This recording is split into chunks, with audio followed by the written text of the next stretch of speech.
us go live.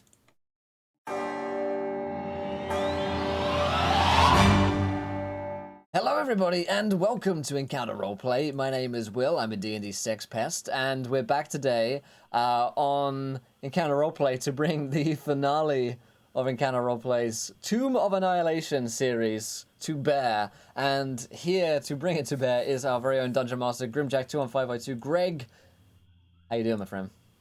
Oh, I'm doing well, buddy. We are going to do a little bit of the tomb. We are going to do a little bit of the TPK action that was referred to and learned by play. I learned a lot, and so I will put it into application tonight. Can't wait to do this. These guys are great. The Frat of Chult is coming to an end tonight. Will they become full fraternity brothers, or will they die as plebes? We'll figure it out tonight. It truly is the Frat of Chult. I love that. That's incredible. Let's go around and meet our cast and crew of players. Let's figure out who we are and who we're playing. We've got Mike, Unmade Ming, with us today. Mike, how you doing, my friend?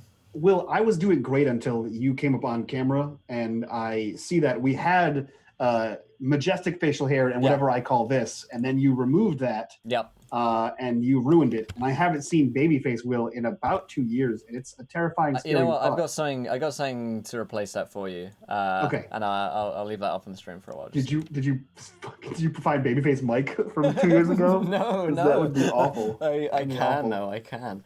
You probably should, because everyone would love that. But yes, guys, I am the unmade Ming, the Merciless. Oh, that mustache is something. That adds more concerns than it removes. It really does pose more questions than it answers, doesn't it? It does. But I'll never answer that question. Whew, man, Myth, your turn. So yeah, I am Unmade Ming the Merciless. You guys can find me here every Monday for the foreseeable future and on my channel, Unmade Gaming. And I'm here to play Hezekiah Crowsbane, everyone's favorite lovable scamp and guide to the party who no one wants to kill and thinks is the best fighter.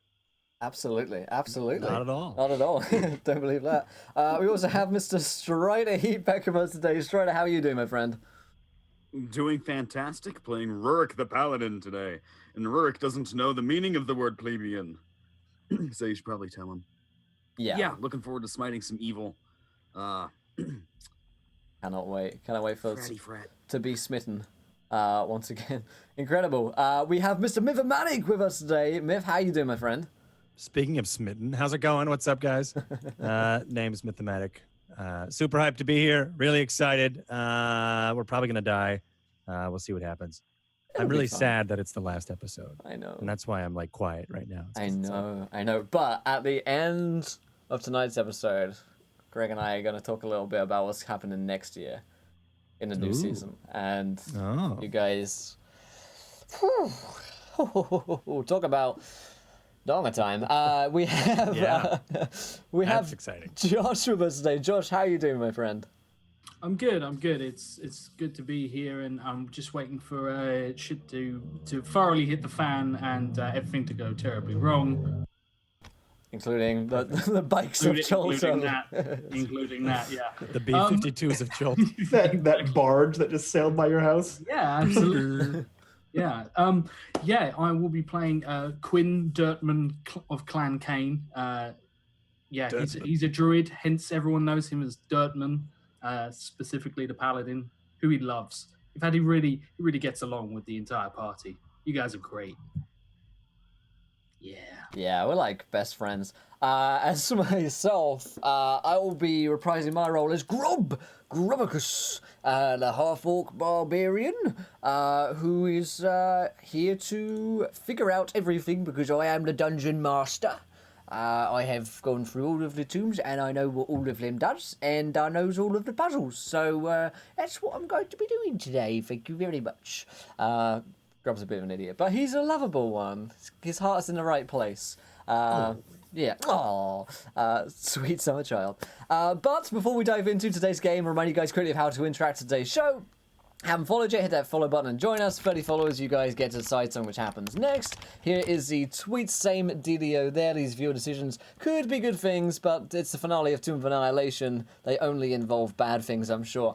And of course, this is the last time you'll be seeing these characters for a while, so you can donate to affect the game. Who will live, who will die, give them nat 1s, nat 20s, wild magic surges, save them, or seal their fates.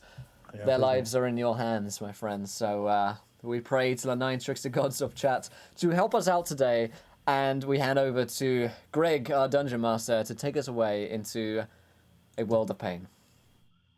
Great. And that segue couldn't have been better. It's almost as if we had planned it, Will. Right. My 9 trickster gods of chat, the trickster gods of chat, the TGOC, if you will. I won't. I have such a gift for my wonderful trickster gods, the ones that have been there for me through thick and thin, not for these other people, but for me. You've been there for me, and you've helped me try to kill them. Tonight, my friends, we do it. Because tonight I am introducing not a T-Rex, not a velociraptor. Oh no, a T-Gawk, a trickster god of chat, a dinosaur of my own design. No, it's not. That I have not pulled directly out of the Tomb of Annihilation. Yes, I have. But it is a T-Gawk, and it's coming for you guys, and it's coming for these guys. But you can kill them before we get there. And what does it sound like? You'll find out. There's a lot of questions about a beard at the moment, seems like. Wait. Seems to be tweeting a lot and retweeting. Yeah, it's weird. Right. T-Gawk's really focused on gaining gold. Okay. So anywho, as we were working through the village or the city, the fallen city of Omu last time, the party, as you see them, maybe for the first and last time referred to as the Frat of Chult, they worked their way through the city of Omu using the trickster gods guiding them, the ones that had inhabited their bodies. And they were able to secure the puzzle cubes from the shrines of both Moa and Wongo. When last we saw them, they were inside the shrine of Obalaka. And as the party argued over the next course of action, the druid decided to go out and actually complete the puzzle. And when he did, Rorik, Hezekiah, Alazar, and Grob, all inside the main area of Obalaka's shrine, were gifted with a statue that had previously been holding the puzzle cube come to life, dressed in flowing red robes, a shaven, bald head, and it turned and said, "Aha!" And I then say, let's roll some initiative. Oh, if the party will recall, Rurik was standing directly behind him with his club ready to go. Right, and I also I rolled a 3. Right, and I also remember Rorik engaging in conversation. I seem to remember that as well. I don't think I've rolled above a 10. No, I rolled an 18. Ever. Never mind. My initiative score. Biff is just using a D10. Like, he's never heard of a D20. D20s are too expensive. I only use D8. He's D&D on a budget. Right. I couldn't afford the 20. Life hacks. D20 is just a lazy way to roll 2 D10s. It really is. Yes. In no way. Right. I'm not no lazy bastard. So this is a map that we're on for those of you in chat. Oh, yes. Who are... And we're in... And this is the kind of central statue guy that has moved, right? That is correct. There was a statue that was previously cube, and that... was it a different one? Oh, it's down here. I'm in the wrong one. Yeah, you're right. Like this one. Josh, 11. Where the fuck are we? Let me shift click for you, buddy. Should be here. Oh. I thought we did that one. I thought we did that one already. No, we did the one above it. I was confused as well. I wasn't the right one. Lolf donates £10. Dear Dungeon Master, keep the secret or read aloud if you will. Which would you prefer, Greg? Hey, this is the final episode, so let's hear it. Let's all hear the trickster hear. So their voices cry out.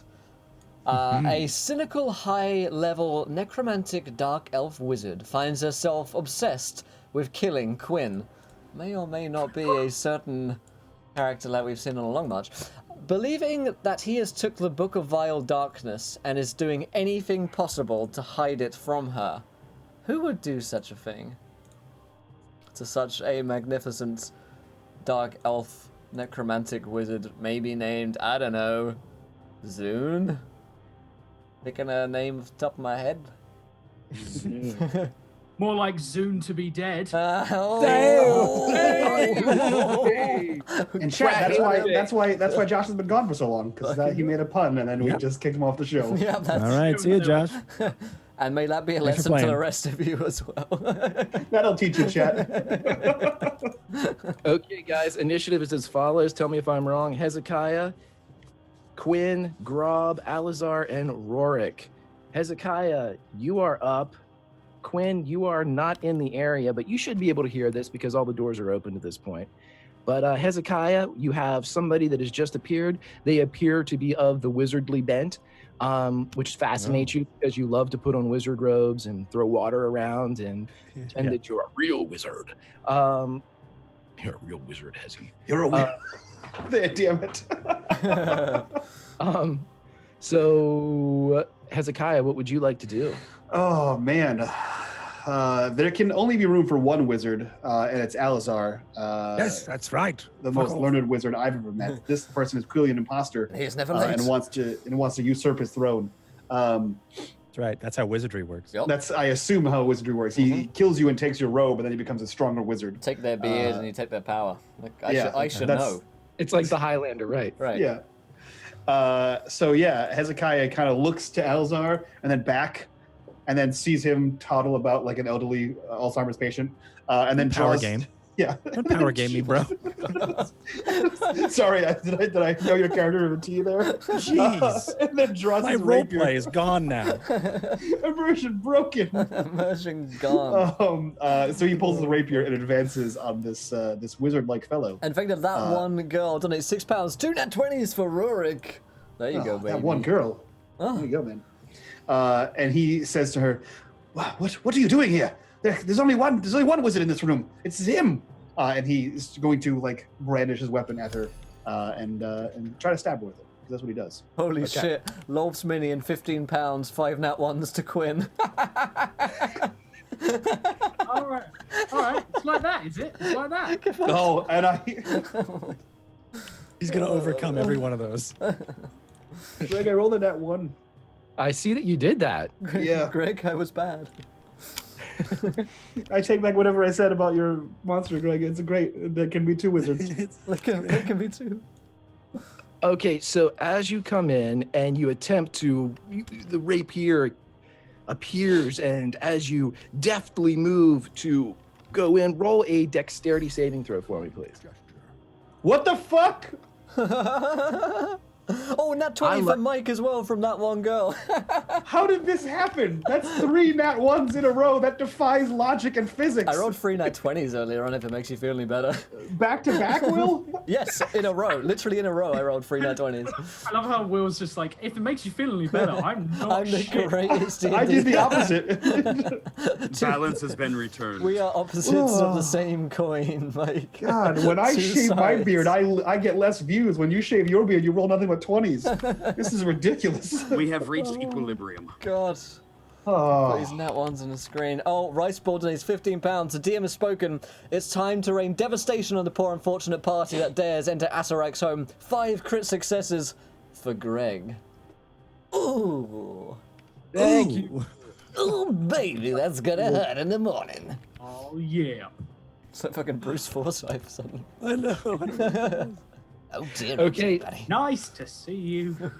Hezekiah, as you come in and attempt to skewer the newly appeared female necromancer, shoot and miss and fall and take 3 damage as you actually bang your own nose with the hilt of your sword. And because, for all of you that don't remember, Hezekiah is now roughly 16 years old, or at least appears that way. Oh my god. So, It looks like fucking me right now. as he goes down, he hits his nose, and despite the pain, he is strangely aroused by the necromancer that's in front of him. Oh my god. And The embarrassment creeps up his neck and face as he is both bleeding from the nose and blushing from embarrassment. Hezekiah, that is your turn. And tucked into his waistband. You're right. He has to go through the halls. Trust Trapper keep to the left, trust to the left. Trapper keep. Play the old game of Trapper keep. Right. Okay, so as this necromancer turns, seems to have a looking as if scanning for somebody in particular, not seeing this particular individual present in the room, she elects to simply cast a small bead of orange directly at Alizar and Rorik and Grob, who are all still safely out of melee. Rurik might have been distracted, but he was standing directly behind the statue. Well, okay, you're still in it then. Better on your initiative. Right. So the DC on this is 14.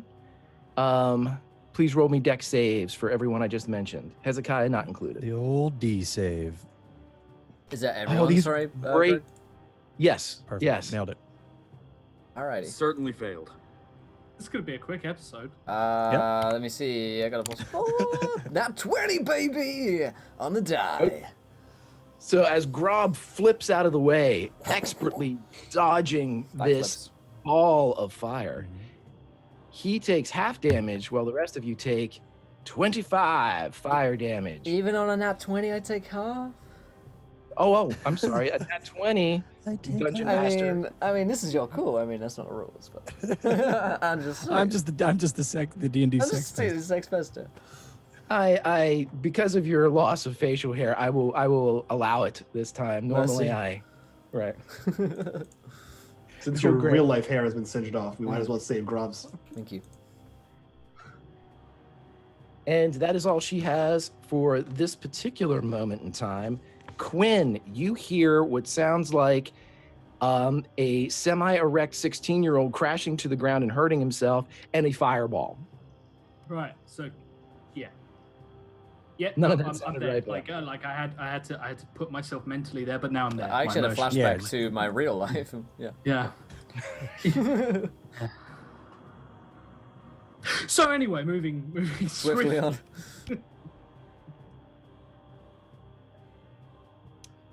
You can make it, if you so desire, you can make it back into the room because you have opened all the doors. Okay, let's just see. So that's coming from... Okay, so I will go back so I'm in sort of... Can I make it back to the doorway without being my movement? Will I need to double move? You'll need the dash to get back there, but you can make it there in one. Okay, in which case... I'm gonna get back to the point sort of where I can see the door. I'm not gonna like dash all the way in, so I can see the door going in, and I'm going to hold my action to cast a spell. Just in case, like it basically, if the guys start running out and they're being chased by some guy or something or whatever it is, or bad shit, I'm gonna cover them With a spell. Christ. okay. I don't know. I will just put spell as you await with your held action. So based on your previous, are you going to cover us with a spell or cover us in your spell? Because we know you're a bastard. Yeah, no, probably no. I'm gonna. Let's leave a question mark on that. Let's put a pin. We're not sure exactly how that's going down. I haven't really decided what I'm gonna do yet. I think I've got it though. Awesome, Grob. As you deftly moved away from the fireball and weren't hurt at all from it, Only missed. what would you like to do? So I see this necromantic dark elf woman, and I see the old dude who's attacking Rurik. No, we're just going with the necromancer. Oh, just necromancer. Morphed in your eyes to a soon-to-be-dead person, according to Rin. Well, I guess I'll rush towards her. But like, you don't hurt my friends, and I'll give her the old smash-a-rooney with the Great Axe, which I'm even better at nowadays. Thank you, level ups. For a 20 and a 19. Both of them will hit. Oh, and I'm raging. So the sight of fire really upsets Grom. He's a scarecrow at heart. He really is. He's got +8 nowadays, so 18 on one and 12 on the next 30 damage. Okay, so you lay. And are you using your ham bone or your This is axe? the ham bone as well, yes. Okay, so the bludgeoning of the ham bone is thorough and devastating as it crashes into this magic user. She is pummeled back, but even though she had thrown up what Alizar would recognize as arcane shield spells, you blasted through them with the power of the bone and were able to smash her back. She is still alive though, and seems to be very upset with this turn of events. Alizar, you are up, sir, unless of course you need some movement or you want to try to do something else, Grob, but I believe you used action and bonus. I did, and I moved as well, so I'm all cleared up. There's just this lady. Just this lady. Great. As a reaction, I guess well, not as a reaction, but narrative terms. I'll quickly tell you what I'm going to do because I got to go pick up my this delivery. So I'm going to quickly cast Hold Person as best I can. So here it comes. I'm going to try to hold person as I react as an explosion bursts in my face, and I try to just react and try to hold her. That's what I'm going to do. I'll be right back. No problems. Okay, so I believe a 17 is going to clear the save. 17's got a save. Yep. So you see her freeze for a second as the muscles fire across her neck, and she shakes it off, and she screams something about a book of vile darkness. But I'm not sure what that means, and quite frankly, neither am I. So it's okay, Greg. You nailed the voice. Yeah, that sounds really. Can you do that again? That sounds just like Laurelania. Okay, first off, I have expressed to you that I am never crossing Laurelania. So I did not realize that was her character. This is really impressive. This sounds just like her. I am in absolute fear of her from Twitter. So what I am retconning that. Nope. It happened. I heard it. It's canon. This is what is said.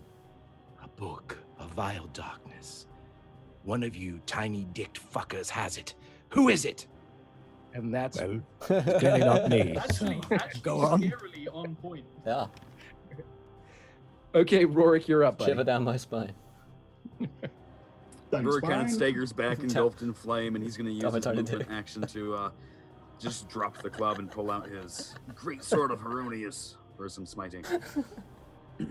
Smite it up. Is a 16 a hit? A 16 actually gets deflected. What? As Terrible. does your 10.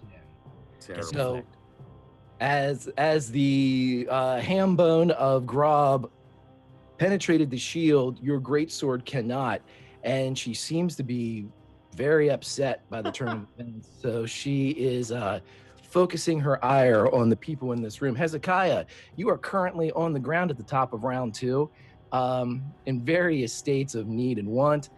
What would you like to do? Can I fetal position as a free action? Yes. Is that a thing I can do? Okay.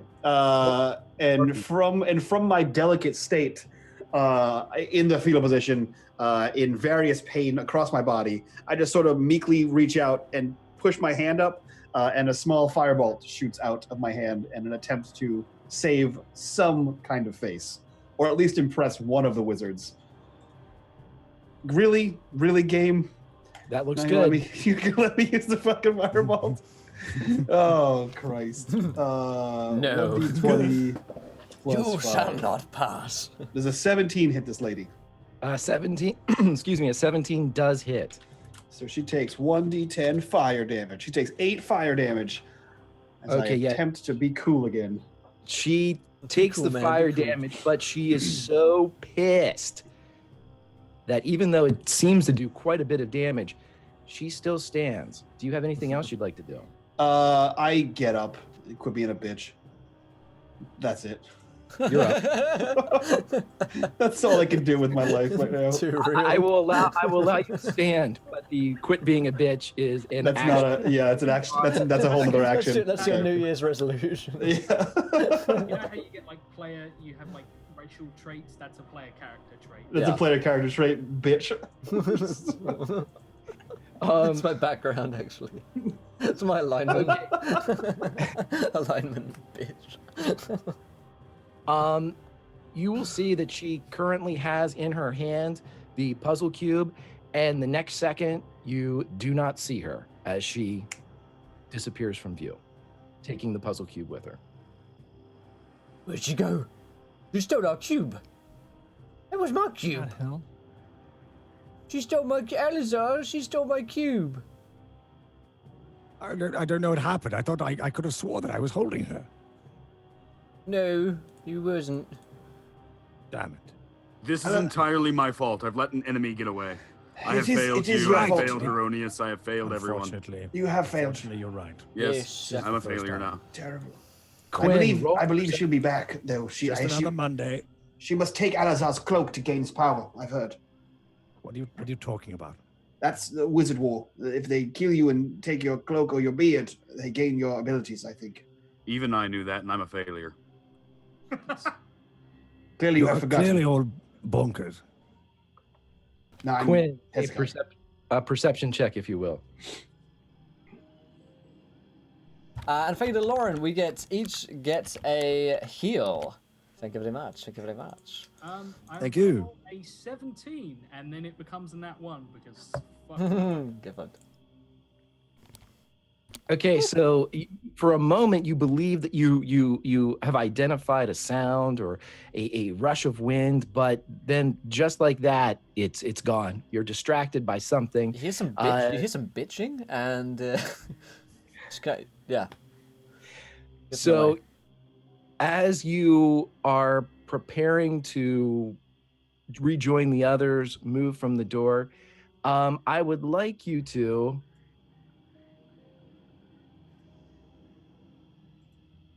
Do nothing. roll a Constitution saving throw for me, please.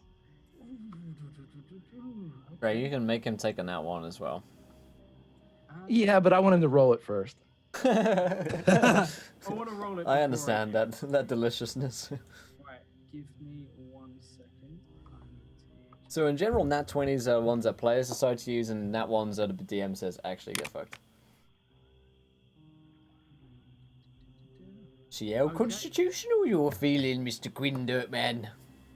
Wonderful. Mr. Quirtman. So, 12. Okay, so appearing beside you, the female that was currently inside that you never really got a really good look at appears beside you, and a cone of absolute frigid air, ice, and sleet freeze your body in place for 42 cold damage. And as what I'm assuming, your corpse at this point is frozen. It's still up on 42. Fuck. I'm not dead. And Greg, You're- might I refer you to something that I did last episode? I know. That's why this is being done. Yeah, So you're still, as you you're, were- Mike? you're still going through his quiet, by the way, Josh. Yeah, you fixed your mic last episode? Is that what happened?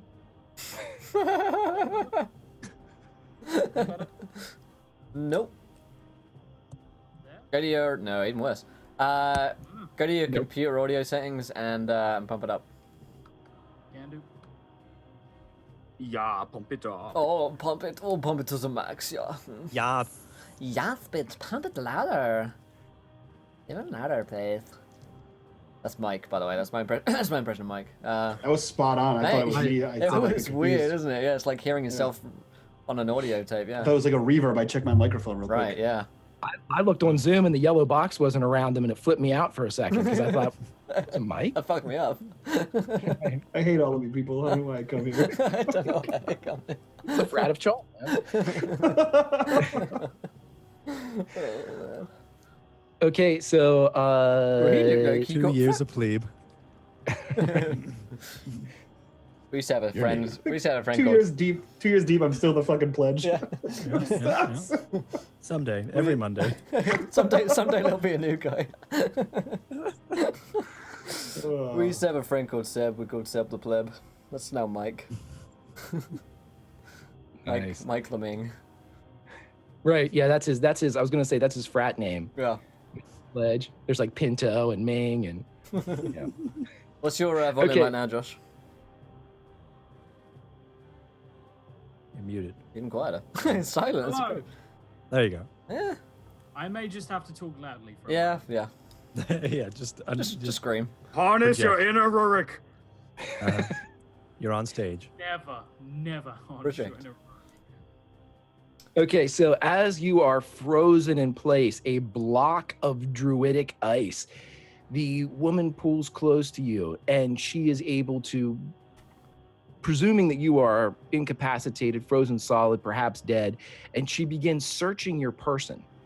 And as she's looking around, where is the book? And she's looking through, kind of cracking some of your robe. I say, you mean this book? And I hold up Volo's Guide to Monsters. She turns and looks and she goes, no, not that terrible piece of trash. And as she turns back, Thank you. frozen, You love this woman. Finally. Quinn, frozen completely solid, looks down at her. And what do, Quinn? You have not suffered 42 cold damage.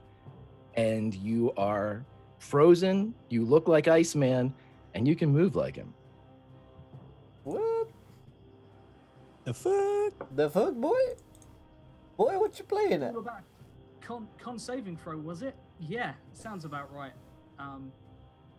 Allow me to retort, and you can just go ahead and make me exactly the fucking same. Okay, so as you fire directly back at her, she is completely shocked as a mimic of her very spell comes back, and when it hits her, it freezes her completely solid. But in the difference between the two, she is very dead. And she is holding the puzzle cube as she is frozen in a block of ice. I reach out, take the puzzle cube, but it's like frozen to her hand, so I snap her hand off. It snaps right off. No blood, no nothing. Nice. You guys all see this? You see that Quinn looks very much like an ice statue, but he seems very much alive. The fucking hand. I cannot let an enemy escape. I cannot be a failure. Rurik runs forward and shoves the frozen dead wizard over. Much like the liquid nitrogen scene in T2, the once solid wizard becomes millions of tiny little wizards as she hits the ground, and some of it slides into the moon pool that's in the same room, splashes in, kind of floats to the top as chunks of flesh. Icy Dirtman, you saved my honor. Thank you, Dirtman. What you did was rather weird. You was frozen for a second, and then you wasn't frozen. Grob, why is your voice so high? You're very baby-like today. I have been experiencing a change of character. What happened to your beard? Well, you see, my beard went, and I shaved it off, and I start talking and feeling a lot younger. I got ID'd 5 times in the way here. Just no reason, unrelated. Just people wanted your ID. Don't worry about it. I've never been charged or nothing. Right. Very well. So who the hell was that? Yeah, who the hell was that? Thank you, Rob. Yeah, thank you. There we go. Dirtman, care to explain the new Iceman thing? Yes, is my new Iceman. Roll a perception check, Hezekiah. I can do that. 22. Something that you recently found is no longer on your person. Perhaps it has been secreted away by a squirrel or Squirreled away. God damn it.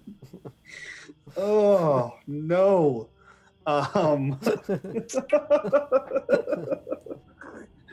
So he realizes this, and he looks down at his hand, and then he, oh man, yes, he looks to the only other apparent thief in the group, as that lady was yelling at him to give her book back, and says, "Dirtman, are you just a thief now? You've stolen a book? Have you stolen my ring? I had a shiny ring that was definitely not stolen at all." He shakes his head. I haven't stolen anything at all. Have you taken it, reclaimed it, or used other words for stolen and taken it from my person to put on your person? I have reclaimed what is mine. It was not yours. What claim do you have over the frosty ring of frost? I have the claim which is my own. I also own a boat. You can't just say you own things and then you own them. That's not how it works. You must buy them or I take have them. the rights to Volo's guide. It was actually mine once, and now See? Volo stole it. You I just now you can't also just- have it. You can't just make things up. I'm not making it up. No, He actually does have Volo's guide, and he had the rights to Volo's Thanks for guide. the I have donation, the Evan. rights to That's this right. ring. You have the rights to your ship, which I seem to recall you being a thief. So I'm presuming that's stolen as well. it isn't. I'm inside checking this bitch. I nat one, I believe him. Fuck. I buy that. He owns a fleet of boats. I'm He not a made it. thief. He made it himself. Single-handed. We're not using the nat 1 on that. We're using the nat 1 on this. Are you wearing the item? Oh, yeah. Oh, hell yeah. Okay. Well, any attempt to disguise it is foiled, as Hezekiah can clearly see that you are wearing what he knows as the Ring of Winter. And I might be able to share a picture. Ooh. Send pics. Ooh. Picture Picture didn't When happen. when he promises to send Pixar you didn't, damn it. pics of the Ring of Winter. Always ready. Looks more like a fiery ring to me. Oh, there you go. That's a nice ring you got there. I like all the words. I like all the words it says about what it does. There you go. Read it Oh, all. there it is. Look. That's very, I can't read it all. That's like a novel, Greg. Jesus Christ. It's very, very descriptive, actually, isn't it? It is. I know all this just by looking at the ring that Whoa, one time. look at all that. Yeah, he looks over to you and he says, What claim could you possibly have on this? It was not on your finger when it was given to me. This is not up for negotiation. This ring belongs to me. But you're not even from here. It belonged to a man from here. He gave it to me on his death. I don't remember. It's been like 9 What are we years. talking about? Alzar bumbles back over. 90% sure he died. I've got no idea what's going on, actually, Elazar. I have no idea. Are they talking about, what are the jewelry? think These we- two men are talking about jewelry. I was gifted a precious artifact. It was stolen from me and it is worn on his finger. Look at him. Oh. Dirtman hiding as a squirrel in my bag. It was either Stealing jewelry books. or buttholes. I wasn't sure which. Either one. Right. It's given to me. You were just holding it while I was a squirrel. I don't believe that. Yes, no, I don't believe that. Mr. Dirtman, is that your ring? This ring was promised me. Very well. All right. Nothing to say here. Let's move on. Alazar's good. We have more I precious. think Grog really doesn't give a shit if Alisar doesn't either now, because Volo's no longer here, and Grob really just looks to like the elder, who he thinks must be clever. So he's like looks at his bumbling old wizard. Well, I guess he's fine then, and he's probably on about the I will same. turn this entire expedition around if you don't just move on. As soon as you say that, Hezekiah turns around and crosses. Alazar? No. No, I don't care. But we're in the middle of a jungle. You I can't- know, and we're there's a going to be all the way portal back to invo- where we started. Yes, right. The Naran Zaru will go. Fine. And he begins to like push past Dirtman and he says, I will have that ring. And he sort of shoulder checks you like a sassy teen. Break it up I heard now. that. Break it up. I would like a Constitution saving throw from Hezekiah, please. Thank you so much. 3! Perfect. The rest of you, regardless Wow. of a perception check, can see that on the very tip of Hezekiah's nose, there appears to be a pimple forming, a very pronounced whitehead. just right on the tip of his nose, but he has not noticed it yet. But you can see him kind of as if something is just in the corner of his vision that he's kind of picking up on, but he hasn't identified the actual source of it yet. So, All right, let's go, Rudolph. What? Nothing. We need you in the front so you can guide the way. There's going to be probably a high definition of fog coming up here, and we need to figure out a way through it. Is this another zebra joke I don't understand? No, not at all. No, he's just Now saying get over here and stop playing reindeer games, and let's move on. I think what he's Like trying to say Monopoly. is we should go before the weather changes. We want to be moving before that storm comes. I mean, what I'm trying to say is it looks like it might reindeer. Hey! Very well done. good night, everyone. Good night. And that's all we got time for tonight. Here I on don't again. understand these equestrian puns you make. Don't like it. What? Okay, so as the frat needs guidance at this point, you guys have three That's what of you're talking the 4 puzzle cubes that you need. The last one that you have is the Shrine of Ijin, which is, coincidentally enough, Hezekiah's spirit animal. Perfect. Hezekiah can guide you to. You better. He is. Lead us up on your front. reindeer sleigh. It's a foggy walk.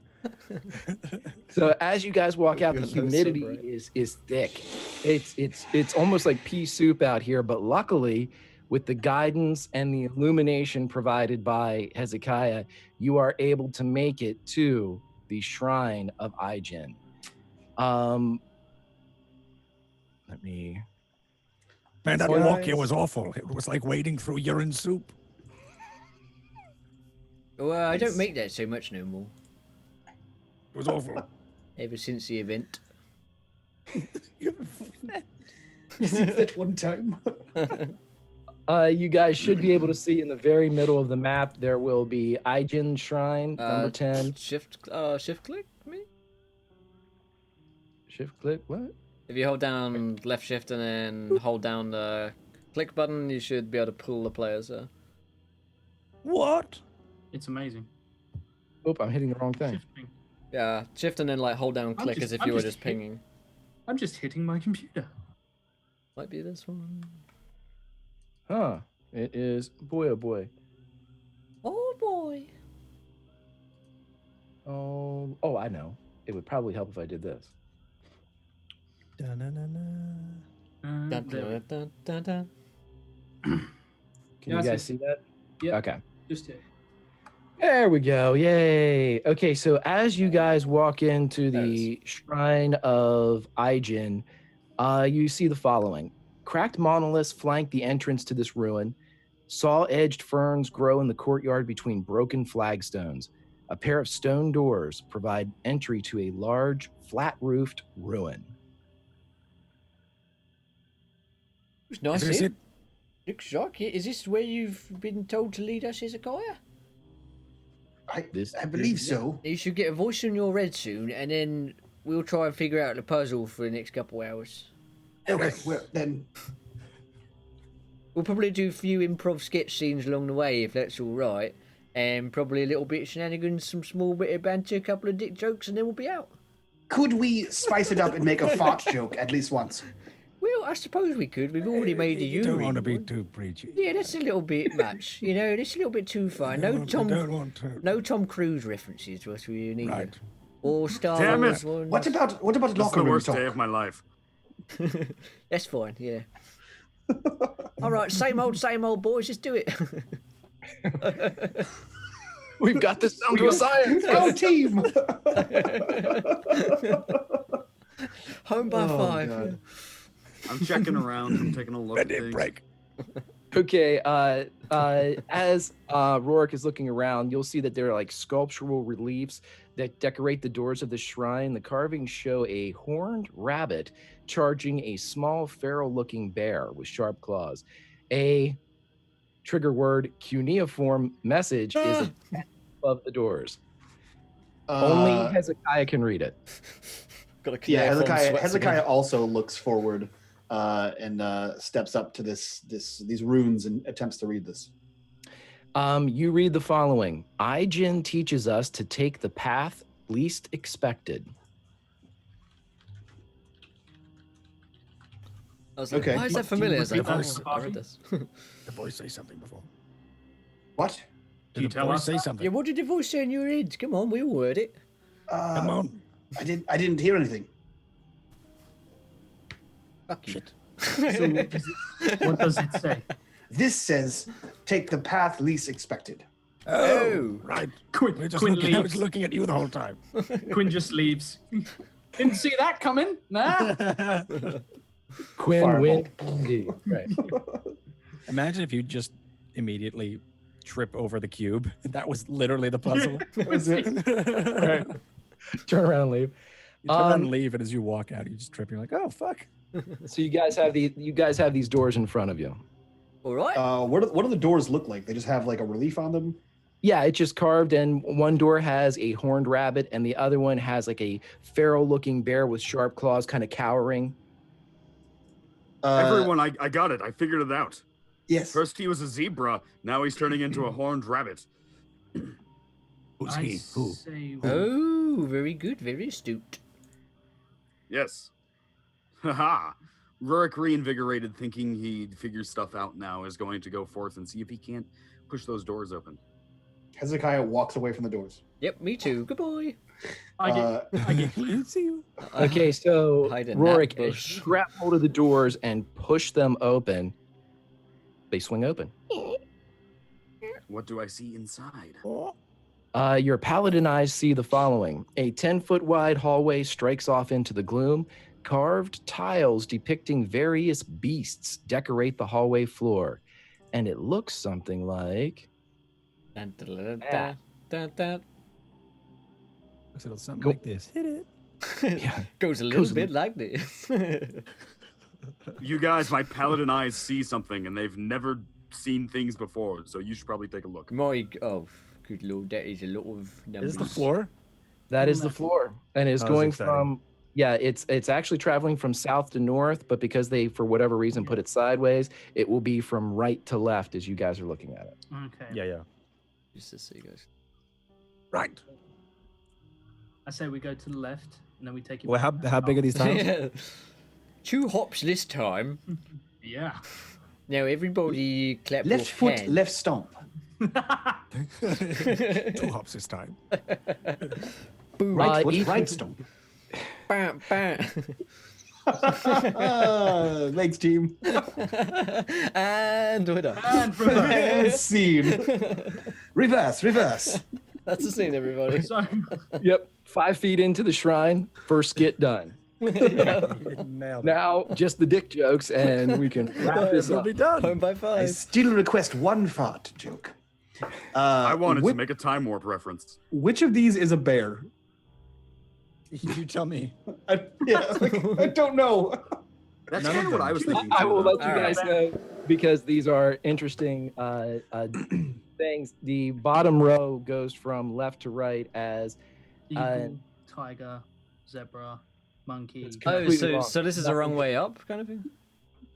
right. You're looking. Right, so we're you meant guys to twist are it. starting on the right hand side and traveling Right, to the left. Yeah, to the left. So this is right. forward. So it's an El Mirage, a warthog, Just make up words. giraffe, and a zebra.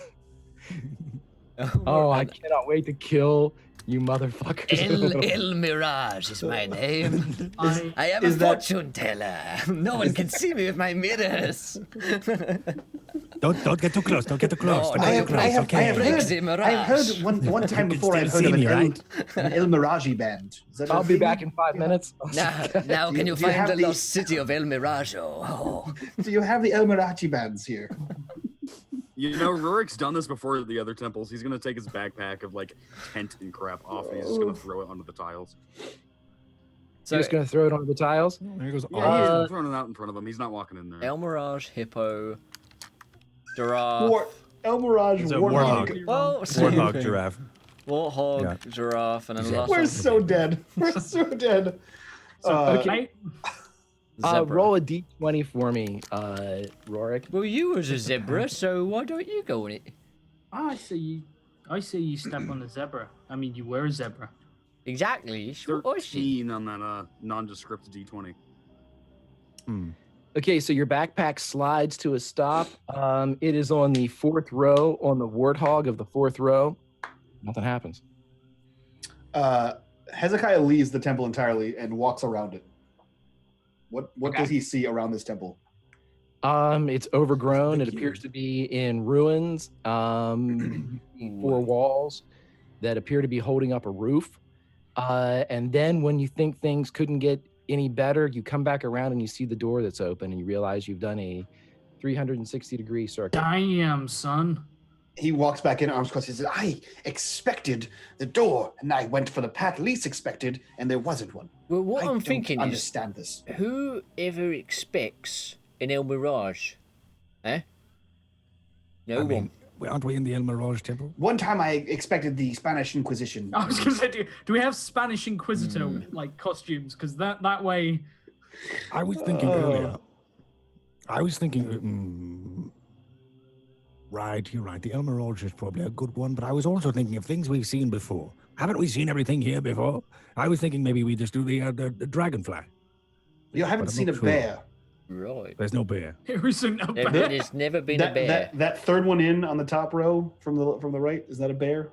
Is it a lion? What is that? No. That's a tiger. Looks like a tiger to me. How tall is this hallway?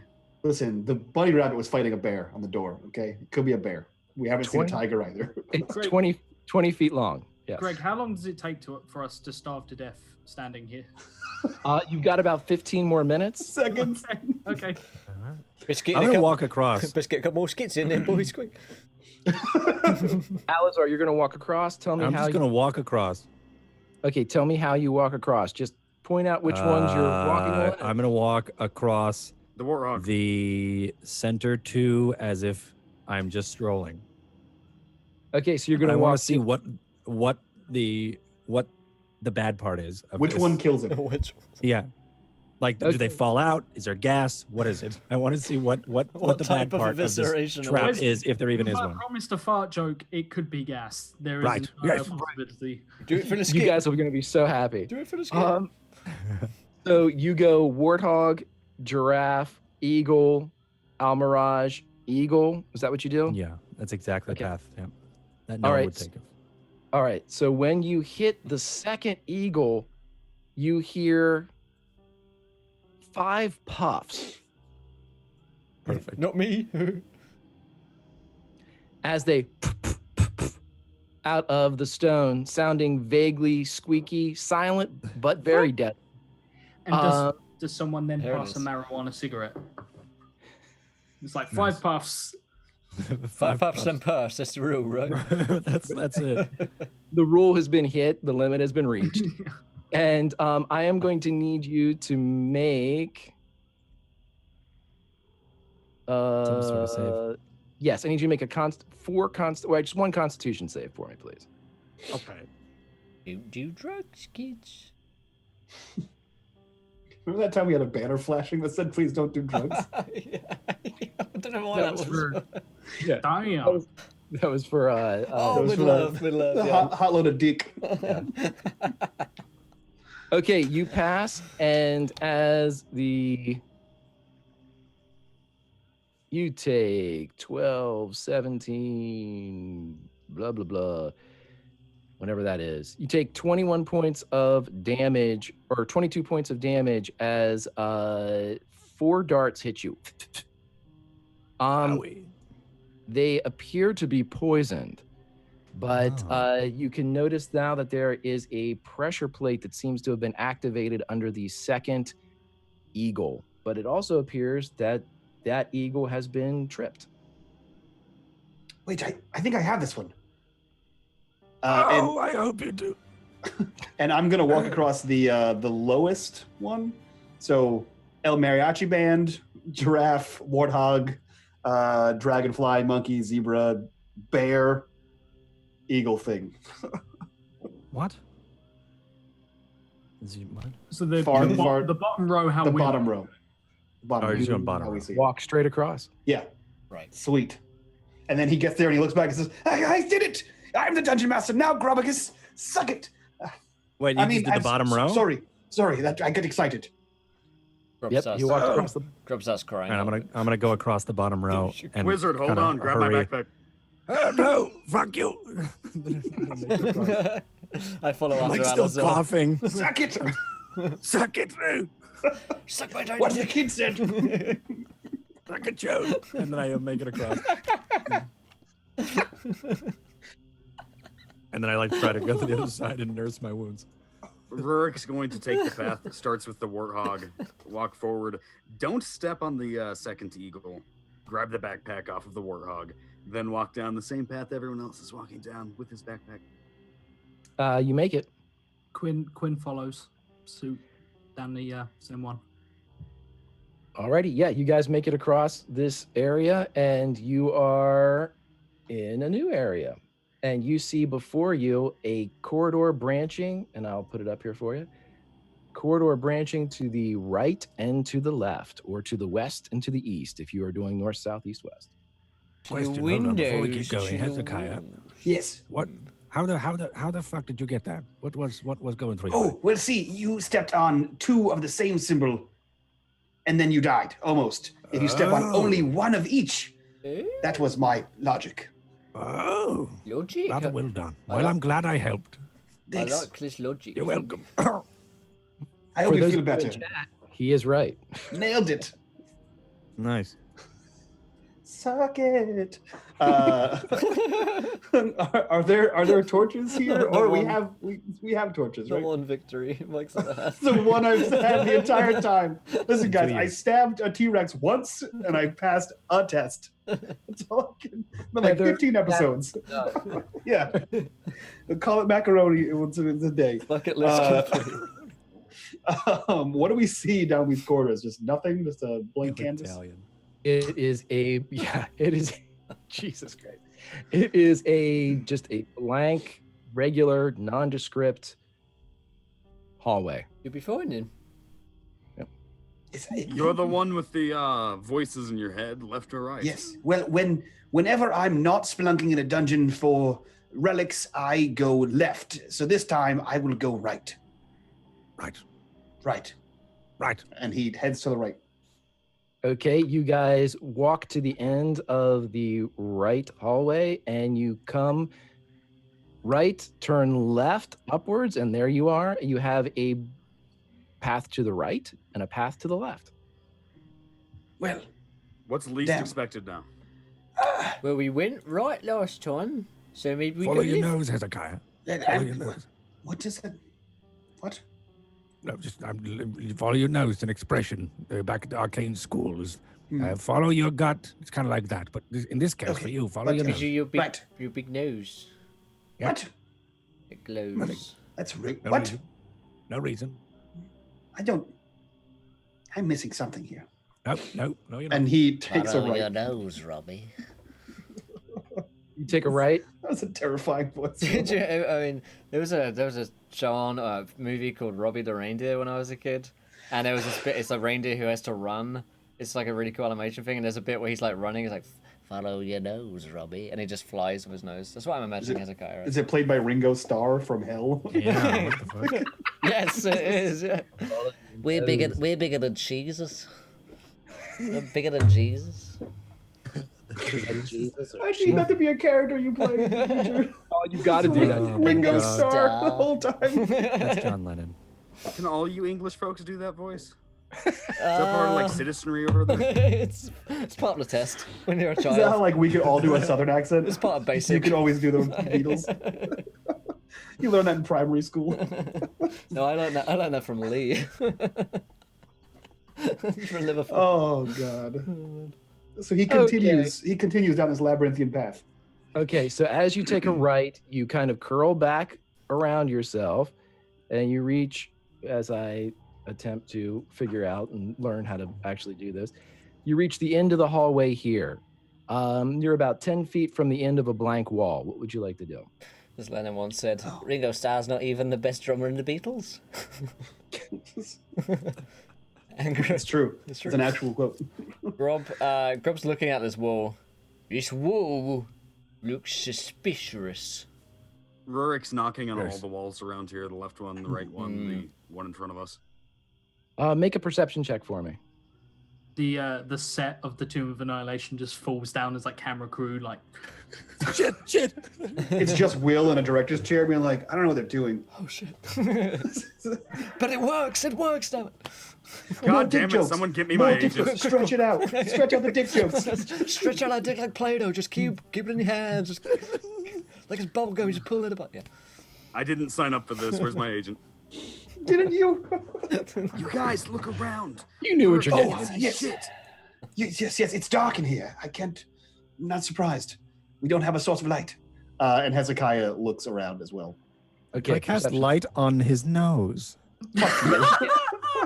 You absolutely can. Fuck you so hard. I'm gonna cast light Hezekiah, when he's not looking. Just your nose glows, and as the light spell seems to have captured maybe just beneath the white infected part of the- boil, right? yeah. It got Just right the tip. between under the infected boil of the zit, and there is a nice reddish white glow that is now emitting throughout this area of. It's pleasant. It's a tender light, and it is comforting, and you immediately feel festive. Now that Hezekiah can see what happens, he kind of like has a shocked look on his face, and he walks over, like casually eyeing everybody, and walks over to Rurik and says, "Rurik, I need you to be honest with me. Was this here the entire time the Lady Wizard was around? Did the Lady Wizard see this?" The giant's shining light. No, this. And he points to the giant zit on the end of his nose. Giant. Oh, You got pretty close up certainly. there. No! I've had that since I've met you. That can't be true. As long as I remember, anyway. Oh no! I don't And then remember looking at your nose very much. No. No, it's just and he like begins to inspect the wall, and then like Just shoots across his Does glowing pus. he have already fucking shut up there? I just Roll fucking a snorted a line there. Big Off the side of his 11. Just a quick look. Okay. Here we go. You are able to pop it, and you are able to get what you believe to be the remnants of it free of your nose, but some of it has collected just in your eyebrow, and it is very visible against. It was an explosive eruption. There is Reflected off the wall. That is a fair amount of ejaculation. We've all had those days, you know. Yeah. Went right on your face. You weren't expecting that, were you? 16 is a hard age, guys, for a half elf. Friendly fire! Ah. okay. I will give bit you of splash guys this. damage there. Despite the hijinks with the lights and the zits, yes, you are able to see that there is a trap at the end of this wall. And if you were to apply a specific amount of pressure just in front of this dead end, something bad would probably happen. I missed that because my headset unplugged. What happened? So there's a trap. The end of the hallway. We can't walk to the end of the hallway. Can I because identify it's bad. where this trap is? Myth. What you need to do basically is the only way we're gonna get out of this is to like go through the wall at the end. Like there's a push. Great. And Run and at just it. Touch it.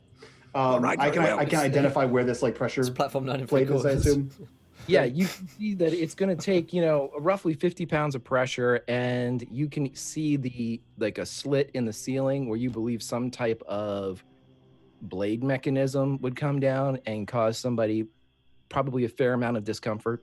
Okay, so Hezekiah reaches out with his ghostly hand while the rest of him is trying to clean his face off and like get that little blood trickle that comes out. You're like, oh, okay.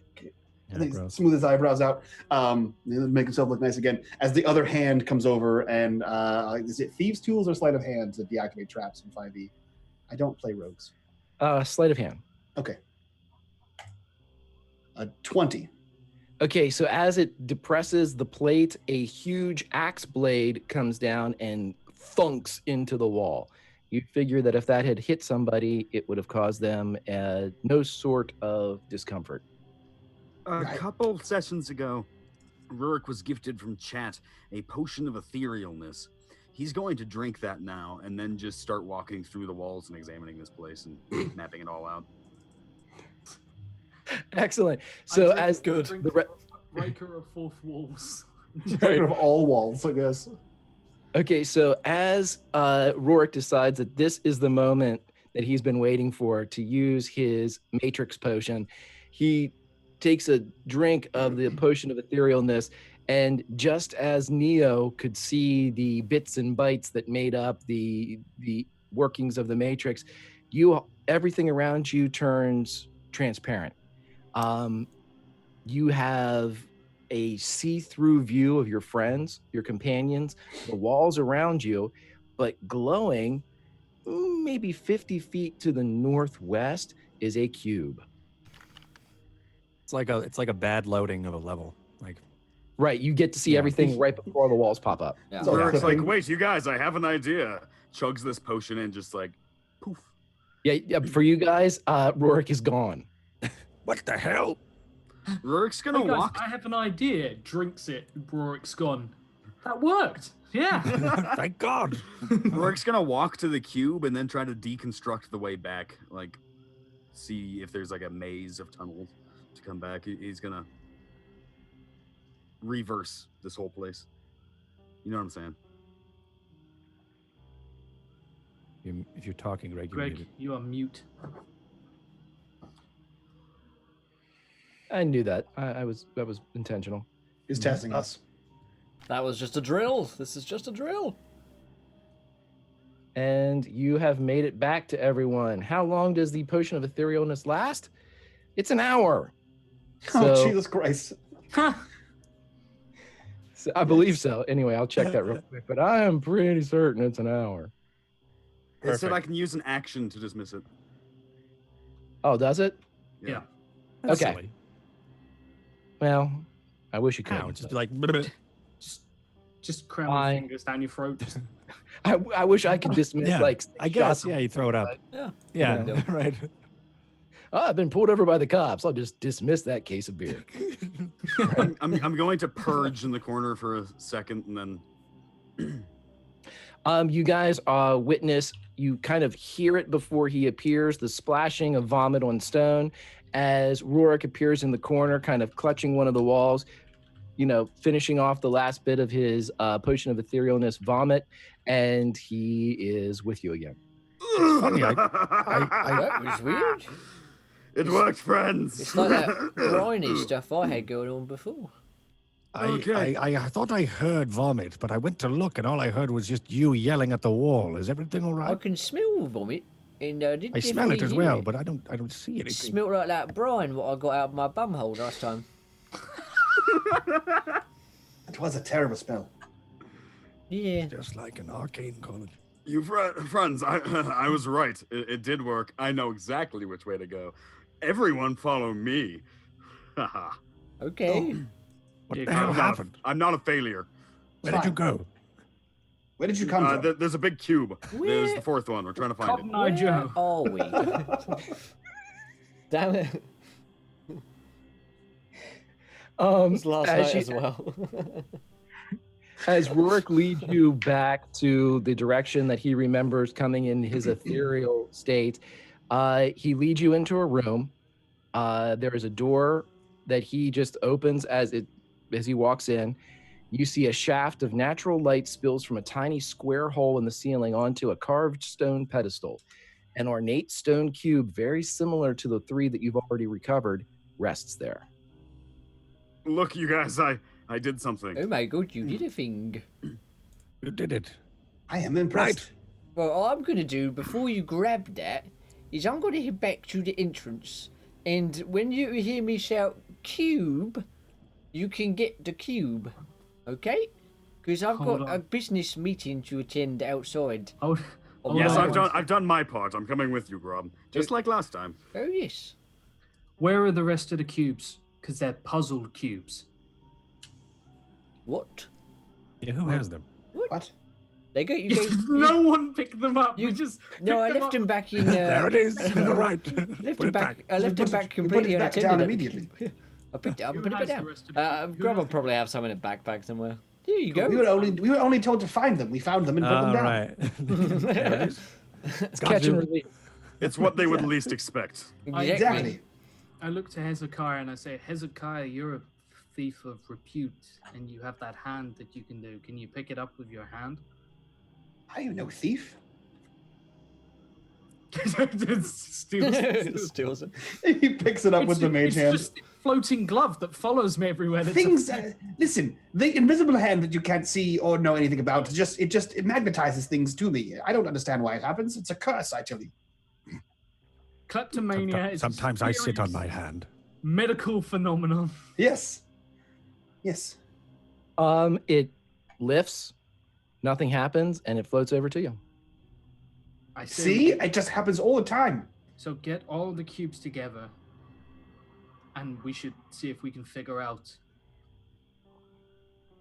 what they do together. They must do something together. Yeah, like They make a puzzle. Pop them together, maybe. Like just slam, thrust them together, have a rub around, see what happens. Hezekiah deposits. He deposits this one into Dirtman's hands, and then he crosses his arms and says, "Yes. We like stealing things. Why don't you take a crack at it?" And he gets the invisible hand to go around and get everyone's bag and pull out their piece and give it to Dirtman. Let's go outside first, if we're not already. Maybe it would be best if you weren't. If these things have a nasty habit of doing bad stuff, so. Yes, you stand in this room. We'll close the door, and you. Quinn starts to head out. It explodes. Okay, you guys are all walking. Yeah, me make our way out. Nothing happens. Alizar, as you are leaving the chamber as the last one out of the chamber where you found this puzzle cube, you notice that there is a hat, a very like a conical, but a floppy point on it. It looks like a very, very prestigious wizard's hat. Must be nothing. And I move. No, I'm gonna go grab it. That looks like a hat from Wizard College, doesn't it? It does. It does remind me of something back in Wizard College. Does it? Something It bears the stains of such. draws me closer. It looks like it's seen a bit Someone of stop me, try to stop bit of me, wear try to and stop me, try to tear. stop me. No, go ahead, right ahead, Alizar. You need this. Smee, try to stop me. Try to stop me, Smee. Don't try to stop me. Try to stop me, Smee. Yeah, I make my way over there, and I grab it. I look inside. Is there like a sword or something? There is not, but it does a small note inside. Is that what we're doing? It has. It's a small note that says H and says for Hezekiah. Right. Shit. Damn it. He took my For Private Drive. You're a wizard, Alizar. You've been invited to Hogwarts. Sorry. He starts talking. Gryffindor! Slytherin. What do we have Arcane here? College. What?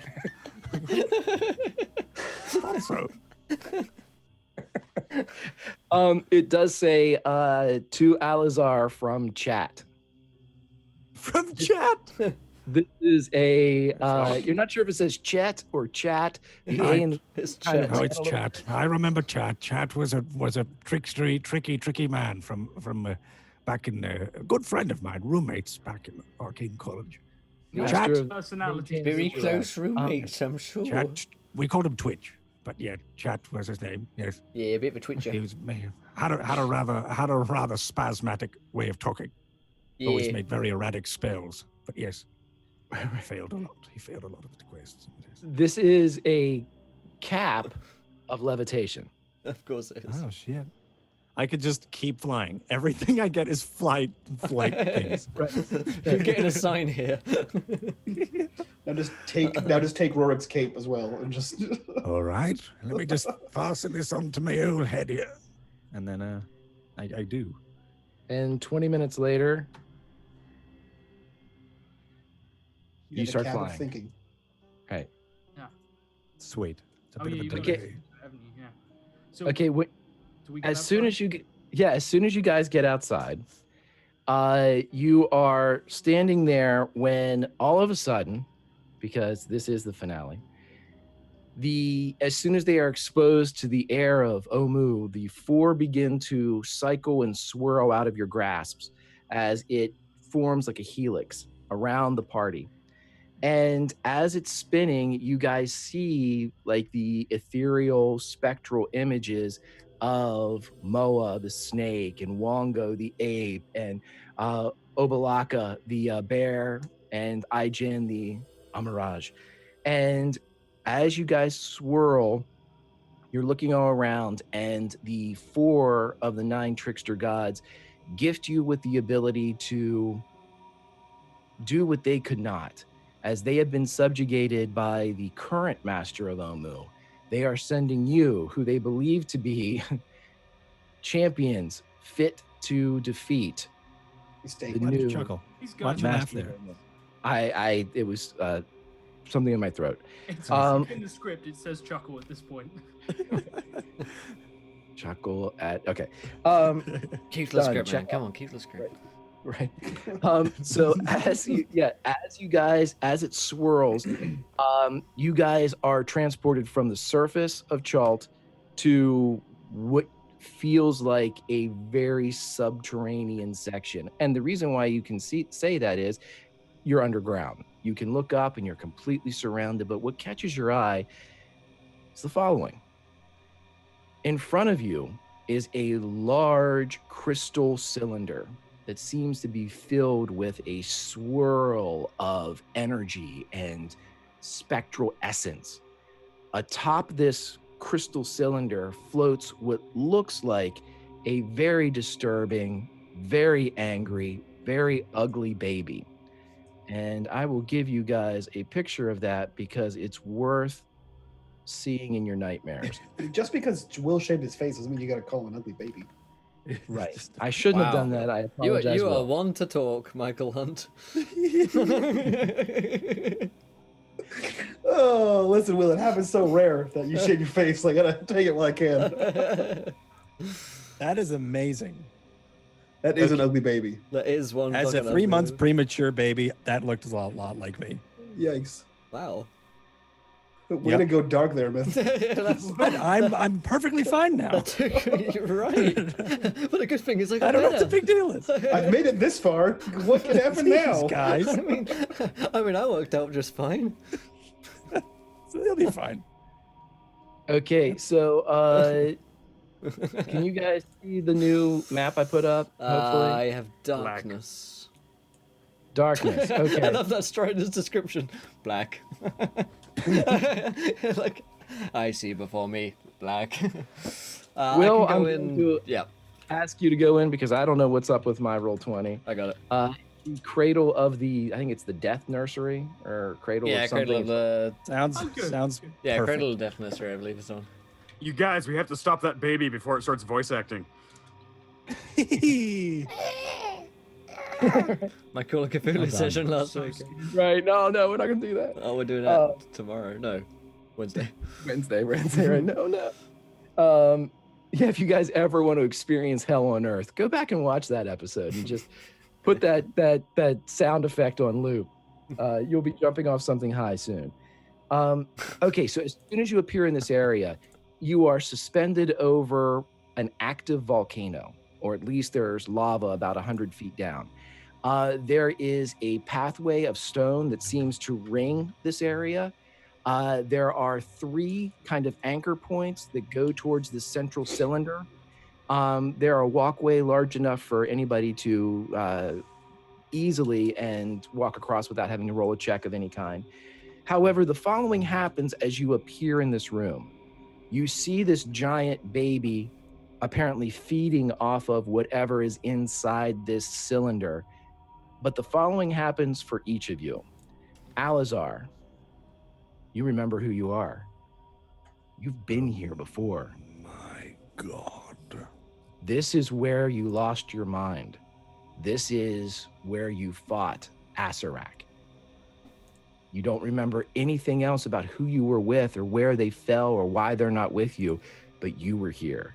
And all of your memories and all of your powers come flooding back as the mental blocks that had been inserted from the Master of Omu are gone. Quinn, as soon as you appear here, your new traveling companion, the Ring of Winter, says the following. Kill the dead lord. The power in that cylinder. we can use it. We can freeze the world of men. Hezekiah. Intense. As soon as you appear and look around, you're the first to notice off on the opposite side of the room, there is a tall skeletal figure dressed in what looks to be ceremonial robes. He looks directly at you, and with the gaunt skeletal visage and the glowing eyes, he whispers, but it becomes clear as day to your ears. My son. Rorik and Grob, your eyes are drawn to the cylinder in front of you as this giant malformed creature is feeding off of the spectral essence inside. And Grob, you see your mother, the villagers from your village, as they kind of smack across the side and peel. Rorik, you see your father. You see the Order of the Gauntlet, all of them locked inside this crystal prison.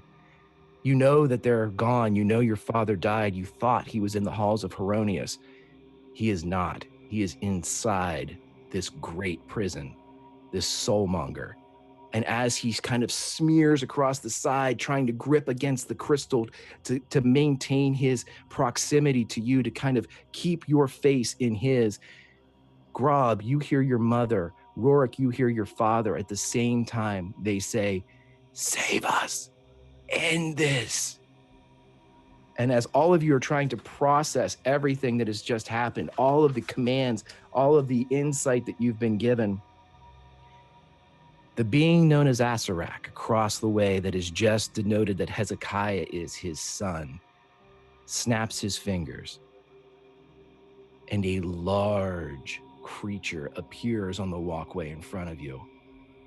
It's covered in feathers from tip to tail.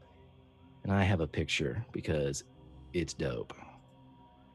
But as this creature comes forward, it looks around, and atop its back, riding as if not so much a master, but as a companion, is a large half dragon.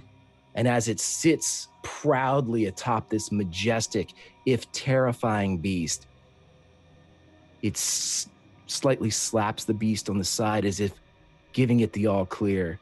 And the beast turns and looks at you, and as it reverberates through the entirety of this chamber, and it looks back and there it is. sees you all. And this, my trickster gods of chat, is the Tigok. And this, my friends, the Frat of Chult, is time to roll our final initiative. Oh boy. Oh my god. So Rourke's ready to smite, dude. 19. In front of us, we have an we have Butterack, and then we also have the baby thing, and then we have this bird dragon.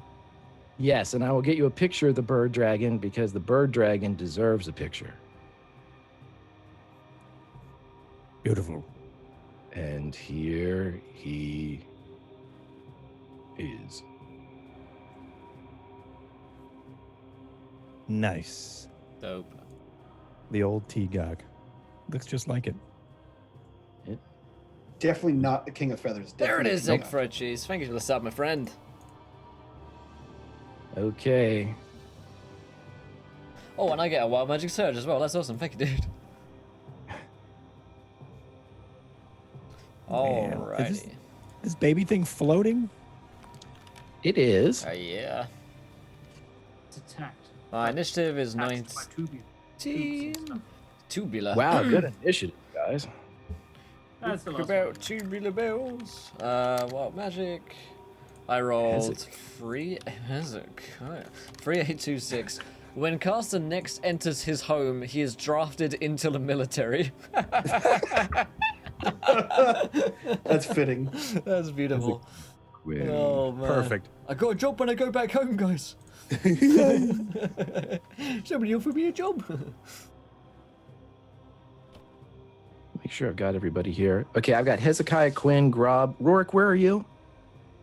19. 19. Okay. And Grob was 19, but my initiative, I think, is probably a bit higher. I think it is. +4. Okay. Yeah.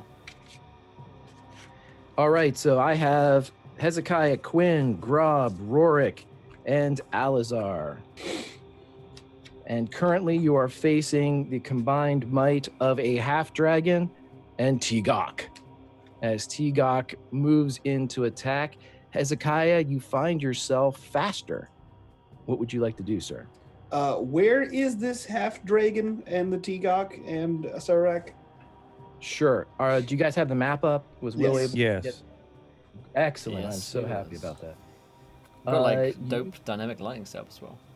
Yeah. Not that I did very any of nice. that, but I had to turn it on. You guys are right here. And Tigok is right here. And Ooh. Sarak is... Right down here. Whoop. Right across the way, down at the point of that triangular room. If you can. If only I could fly. It would be a great convenience that anyone here besides me could fly. This would be Right. great. Wonderful. Wouldn't it? Wouldn't it Want to borrow just? my hat? No, it's Probably fine. could borrow my hat, actually. It's fine. It's fine. I don't have 20 minutes to attune to it. Right. Man, I stabbed a T-Rex once. What does this look like in comparison to a T-Rex? Cool story, bro. Yeah. Oh, as I'm looking at my notes, I also failed to remind you all that your health is at full and any spell slots you've expended are back. Hey, Oh, thank yeah. God. Oh, thank That God. sucked. Thank you, treat your goods. Thank you. Am I still poisoned? Yes, get wrecked. No, you're not. You were Okay, never good. poisoned. You're just hurt. I thought I was poisoned. No, you made it. No, you made the con. You just took the damage. Oh, How big is this in comparison to like a T-Rex? It's like a super T-Rex. It's probably half again as tall. Okay. How many elephants is it wide? Yeah, how many elephants, please? yeah. It's about 4 elephants tall. Okay. Thought we used that's- bisected coconuts as measurement here. Nope, not. It's, Yeah, it's no, an encounter just for standard bulk. unit of That measure. was last week. Yeah. Man, 4 elephants tall. That's a lot of elephants tall. That is a fair amount of elephants we're talking That's about. a big My immersion big is lady. now out the window. All right, thanks. My immersion is fully engaged. It's actually only just started now that you described it in elephants. Yeah, now that I can size it up in elephants. He's done with the flavor text. Man, I'm gonna pee a little and then attack this thing. Because I have low armor class. Yeah, so he's gonna run in and slash it. He's gonna stage dive, like power slide, and then like slash it at its ankles because it looks cool and he's 17 or 16 and that's a badass thing to do. Okay. So the blade lights in green flame as he charges for it. He's like, ah, and then slides at its ankles. Because that's awesome. Poison starts playing. Yeah, it's White Snake. This is a 16 hit the King of Feathers. It does hit. Sweet. Do I have sneak attack? I assume no. You do, because it is not gone yet. And Perfect. Yep. So it gets sneak attack. So it gets 20 damage there and some green flame and 7 green flame damage. So 27 damage to its ankle, to its left ankle. It's like slice it. Nice. Okay, so you come in, slice at the ankle. It does not seem to register or notice so much that you have just done that. It turns, though, and doesn't pay any attention to Hezekiah at all. Quinn, you're up. Oh, that's annoying. Okay. Quinn is going to summon a.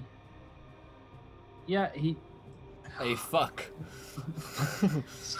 I summon a fuck to give, and I'm going. Throw it in the lava.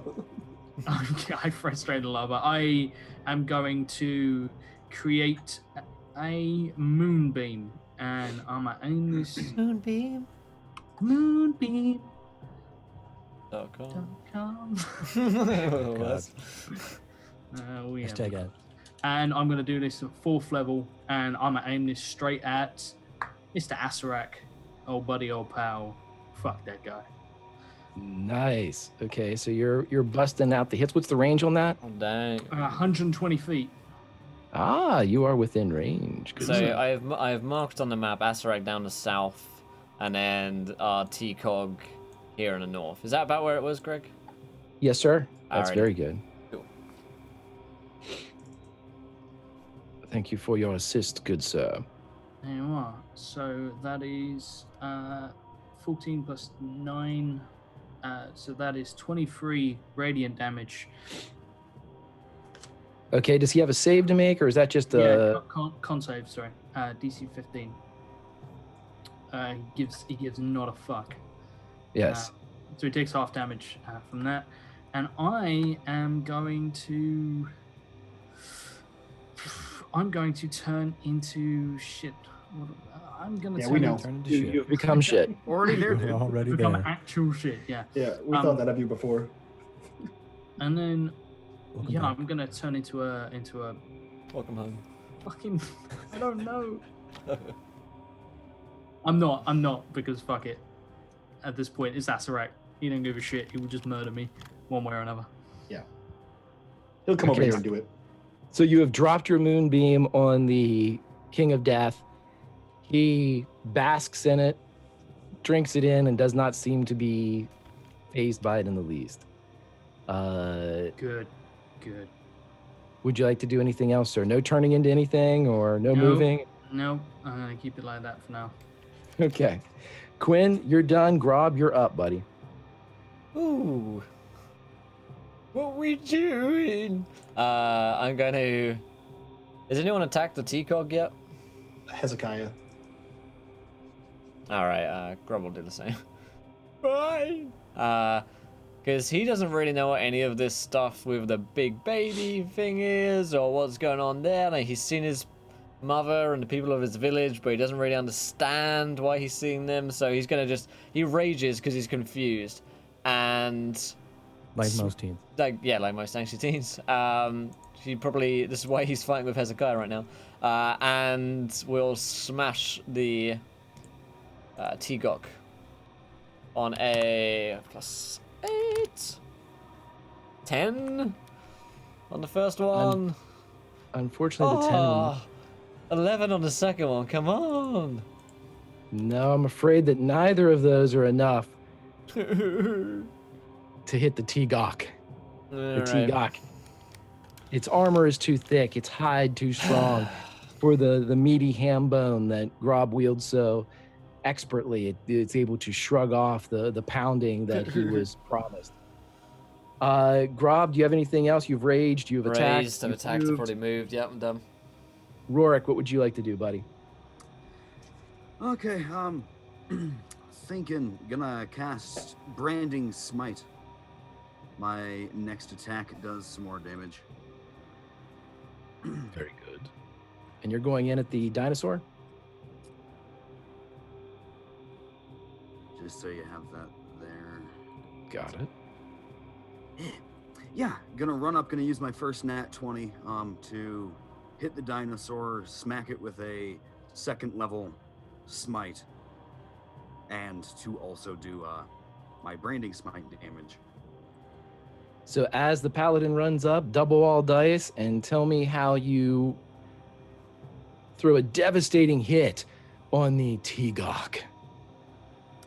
73 damage goes into its left ankle. Holy Jesus. I get to re-roll any 1s or 2s of damage that I did also. So I think see have to 3 roll- 2s in there. Yes. I do have to keep the new roll though. Jesus. Ah, damn. That averages out. Yeah, so it's 1 more point of damage that the new roll that you've done. You got rid of Yep. 6, you put in, so it's 74 total. Yep.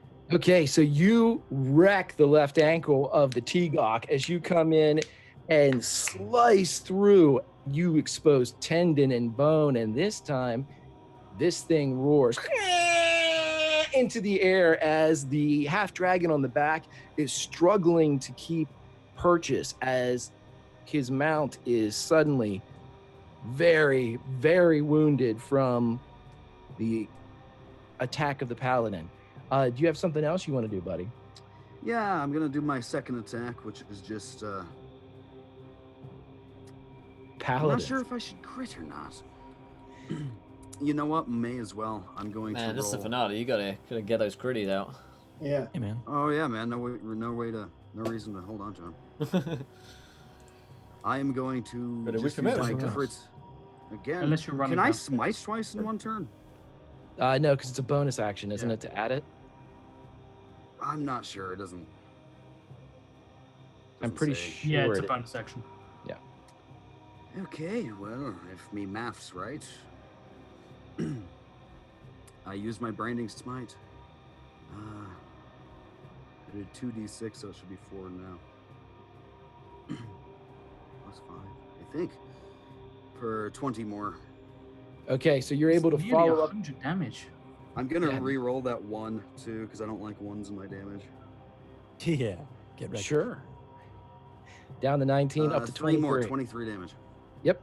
Okay, so you are able to wreck this thing for 96 points of damage. Holy One mackerel. round.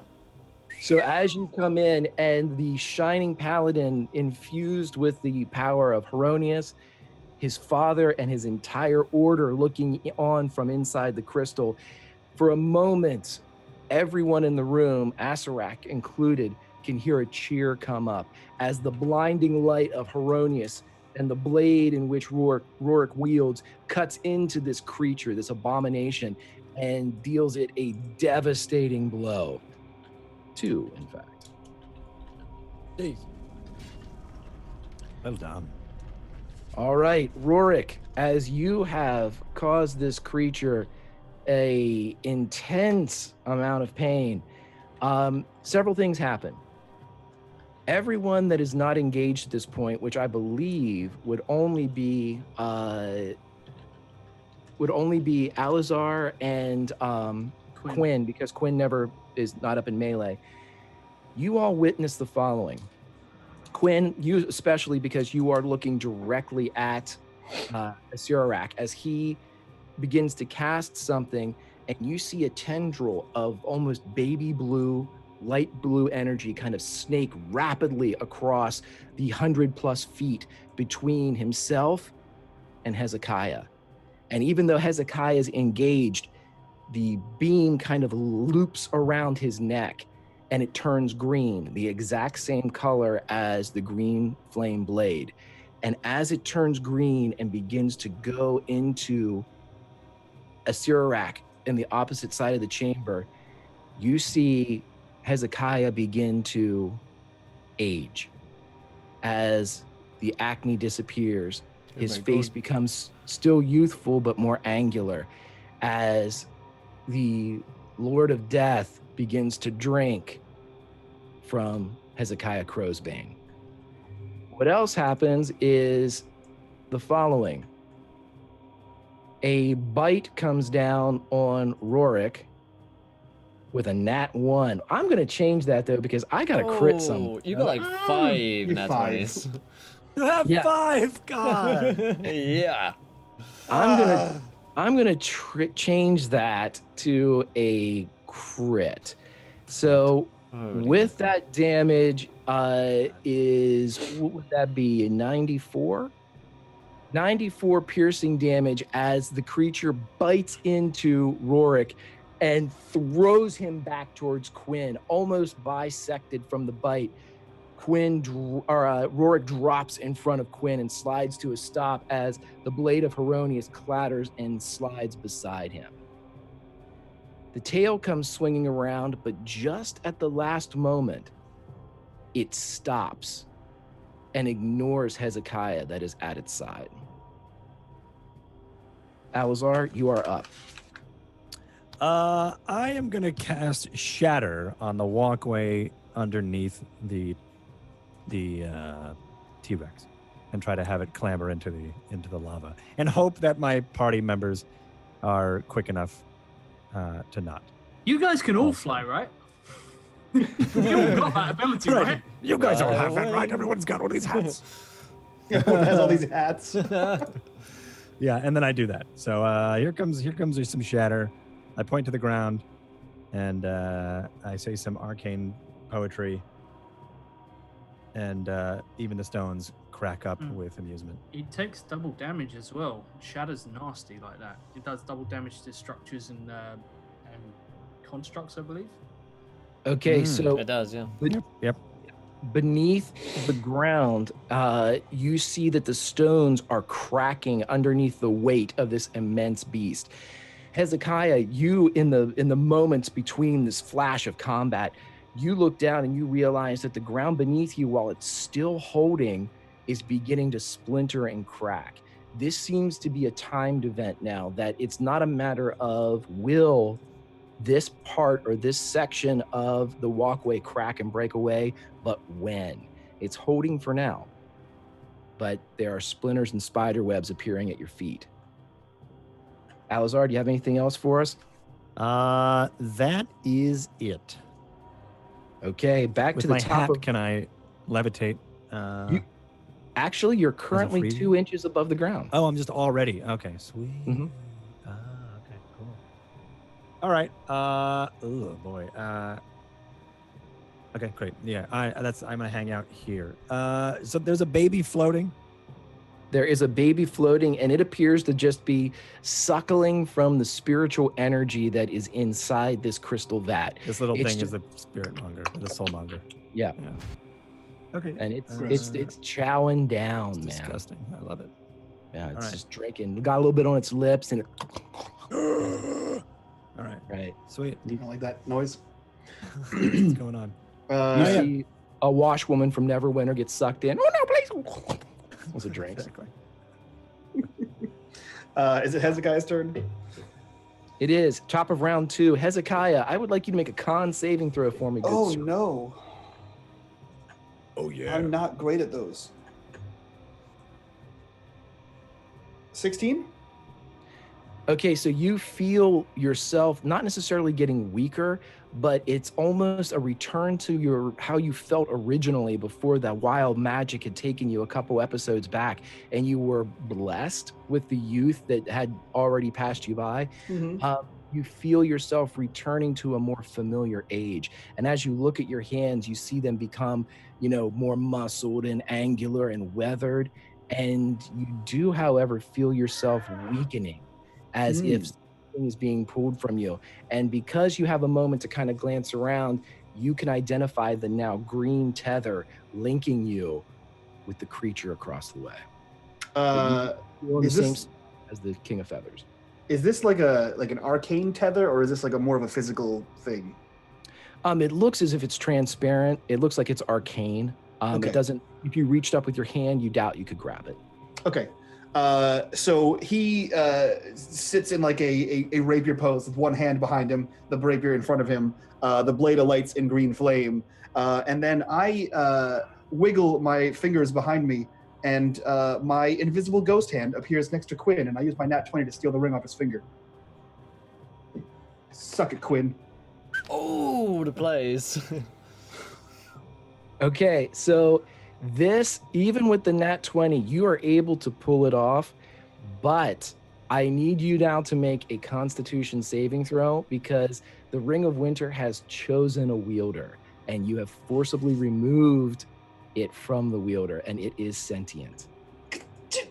Fuck.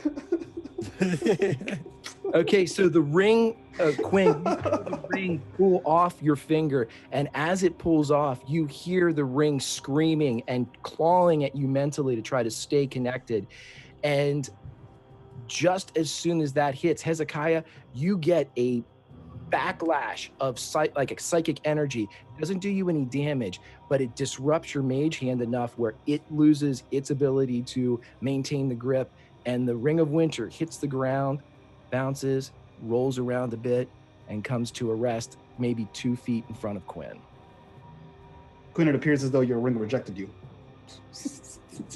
You can't see the invisible hand. Reject. Damn. And then he'll use that's a bonus action to use the hand.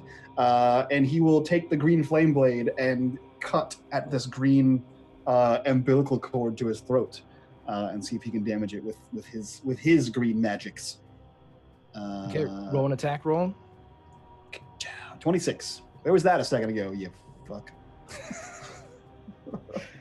Okay, so That's the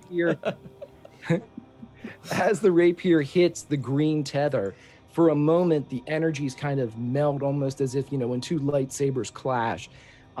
Sparks and arcane energy fly off of it, and for a moment, even though they're lidless eyes, you can see the glow of Asarak's eyes kind of widen, grow larger for a moment, and he reaches as a reaction, and the divining rod, the bone Y that is on your person, pulls off of you, flips through the air. He catches it in his hand as he looks at it. There are several bubbles in the line and the tether, and for a moment you feel the pull or the drag of your youth or your life energy stop. Sweet. Anything else? That's it. That was a bonus. You know what? No, fuck that. This pole here. What is this? This thing right over this right here. Boink. That is a walkway that heads towards the crystal cylinder in the center, and above that is the big floating death baby. Yep, he takes a step back, hoping that the giant bird dragon continues to ignore him, and he begins to walk across this pole thing. Yeah, you pull away from melee, and it does not take an attack of opportunity against you, even though it would have one. Its eyes are focused on Quinn, Alizar, and what's left of Rorik at the ground. All right, so I think I can get this far. If these squares are 5 feet, I can get that far. And Sweet. There you are. As you get closer to the big baby, it kind of absently looks down at you with these kind of off-kilter and not connected, these completely random rolls of two separate orbs, but they both kind of pull independently down and look at you and do not do anything other than accept your presence this close to its feeding. Gross. It likes you. Not any less gross because it likes me. Quinn, you're up, buddy. So if you just run across the pole towards its face. Yeah. Okay. That's nasty. Yeah. Quinn would like to pick up the ring and slip it back on, if that's okay. Yes. It's weird how it just fell off. No, I know. Yeah. It slips back on, and you hear a cheer of triumph as it is glad to be back. Good. I'm glad it's back. We share that. It's a good moment. It's a happy day for all. And let me just check something.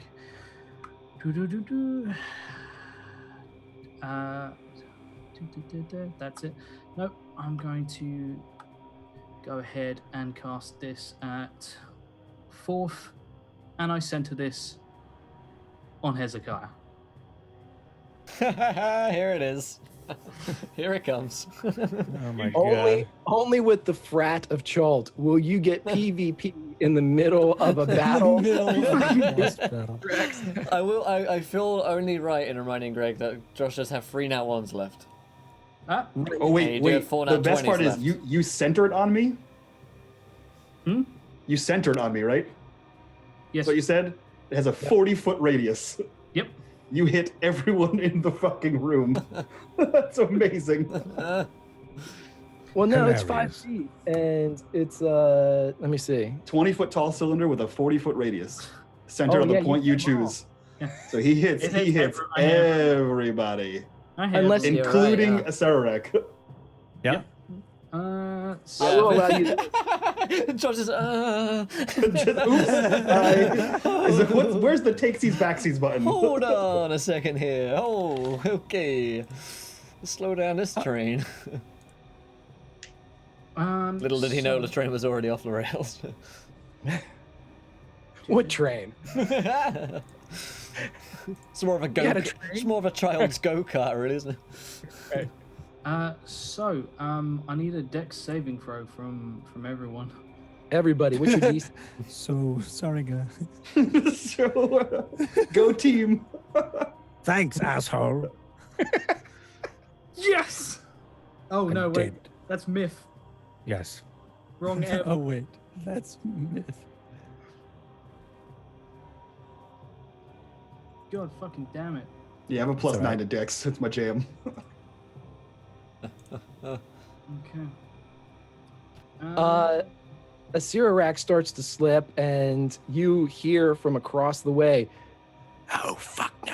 And he takes a legendary resistance to keep from falling down. Nice. Fuck no. However, That would be so embarrassing. Oh shit! however, I refer you now to the end. Fuck this. If a creature is concentrating on a spell, it must make a con saving throw against a spell DC or lose concentration. Oh! He will use another legendary to save from that. You son of a bitch. Yeah. Everything Does not like the druid. Everything in here is difficult terrain right now. And Right. that big old dino is on a crumbling floor. That Oh, is, yeah. And it's With an slipping. eviscerated ankle. Yeah. Right. So yeah, to set the scene, there is ice covering everything in an immediate action. This includes the big gross baby as it's disrupted from its feeding and it begins to kind of cry out as souls drip from its mouth in partially dissected energies as it's sitting there just screaming as this ice collects on its still raw and exposed organs and bones as it's still not quite developed. And as the ice covers the soulmonger itself, another cheer erupts from inside as the souls themselves realize that whatever's happening outside, it's working because no longer are they being drawn into this baby. Asirak across the way, right? Asirak is pissed as he starts to fall. Oh no, fuck this. So, and then he feels a disruption in his concentration. This hasn't happened to me since Wizard College. As he tries as he redirects himself. Oh, man. The final thing that happens, because of both the wound and because of the now difficult terrain splaying everywhere, you see the massive dinosaur slip and begin to slide towards the edge as the ledge has now dropped several degrees, creating a slope or a ramp. On its turn, it is going to have to try to either save itself or fall to its death. Well played, sir. It's almost as if I'm not quite as treacherous as you will make me out to be. No, it's literally like you are. Yeah, it says I rolled a nat one. It's weird because it's like you are. Kind of like the opposite of what you said. Right, strange. Alrighty, Grob. Oh dear. Okay. Give it a. Did you make a deck save, Rob? No, I did not. Sorry, I've been performing memes. I rolled a 6. Okay, so Turns into Krusty the Clown. hey. This will just evolve into us all doing ridiculous laughs. As it always does. Whenever one of us starts doing a voice, we all have to start doing the We all voice. have to do it. Please give me your own shitty version of this. Why, yes, I will. Not that you asked. Yeah. So, don't mind if I do. Oh man, it's like your dinner party in 1920. So I'm going to fucking get towards the T-Gok, okay? And I want to fucking push it. You're gonna push it down the ramp? Yeah, I want to push it off the side into the magma. Push it, T-Gok. Remember, you have the strength bonus, correct? I have a what, sorry? Don't you have a potion? I do. I have a potion of Fire Giant Strength, which is 25? I think it's Storm Giant, to be Storm honest Giant. with Oh, you. Storm Giant, okay. Is that a 23 or 25? That's 29. That's 29, mate. Oh, 29. Storm Giant's insane. Which is plus, what, like 8, 9? Fuck, I don't even know. 9. It's plus 9. All right. One fuck more and it'd be me. plus 10. All right. So I'm going to try and fucking push this thing off there. And I'm raging, so I get, I actually get advantage on this. So,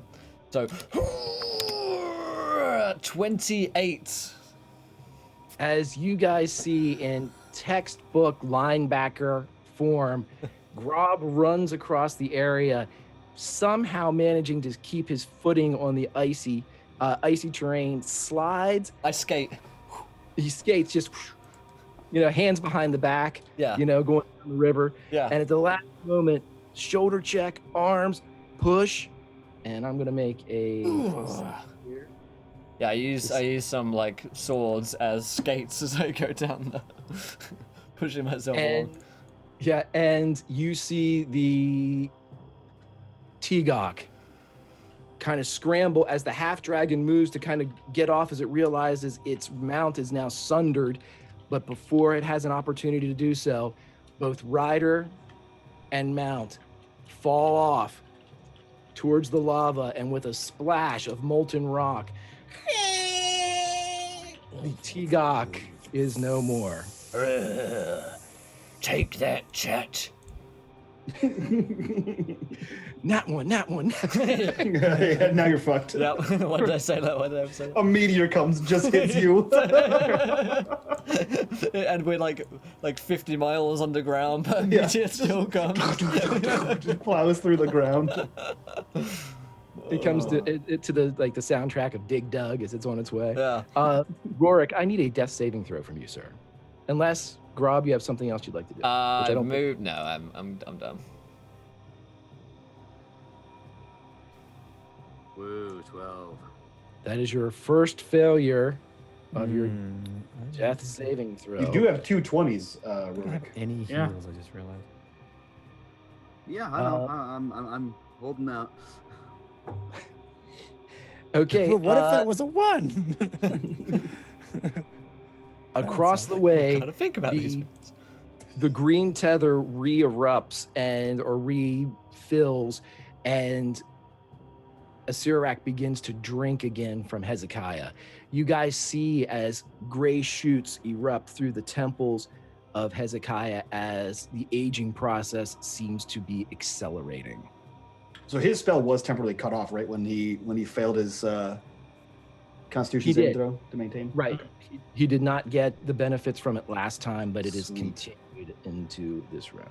So that's all he's doing right now. Alizar, you are up. Yes, so I am. Could I move here? You certainly can. However, you will, as you skate towards the big baby appears to not like your presence as close to it as Hezekiah is. And the closer you get, you notice that those long, meaty, thick members begin to slap and fondle about as they seem to be reacting to your presence. Right. But I will allow you to move close enough. You just be aware of that. Can I also cast? You sure can. I'm gonna Now cast remember, you it- are floating, so you don't have to worry about the Oh, terrain. You can just walk on the air atop it. That's right.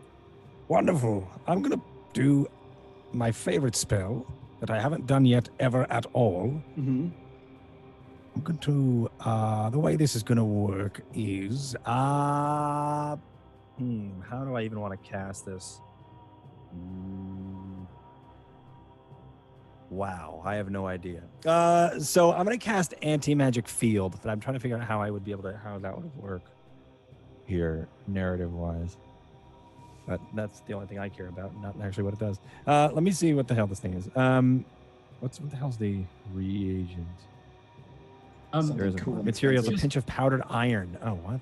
All right. Just- Real What's up? quick, while Myth figures that out, Greg, it's Yeah. actually another con save for our good old friend Azarak, because it's each Jesus, round. sorry. Each round you're concentrating in this ice storm, and it's ongoing.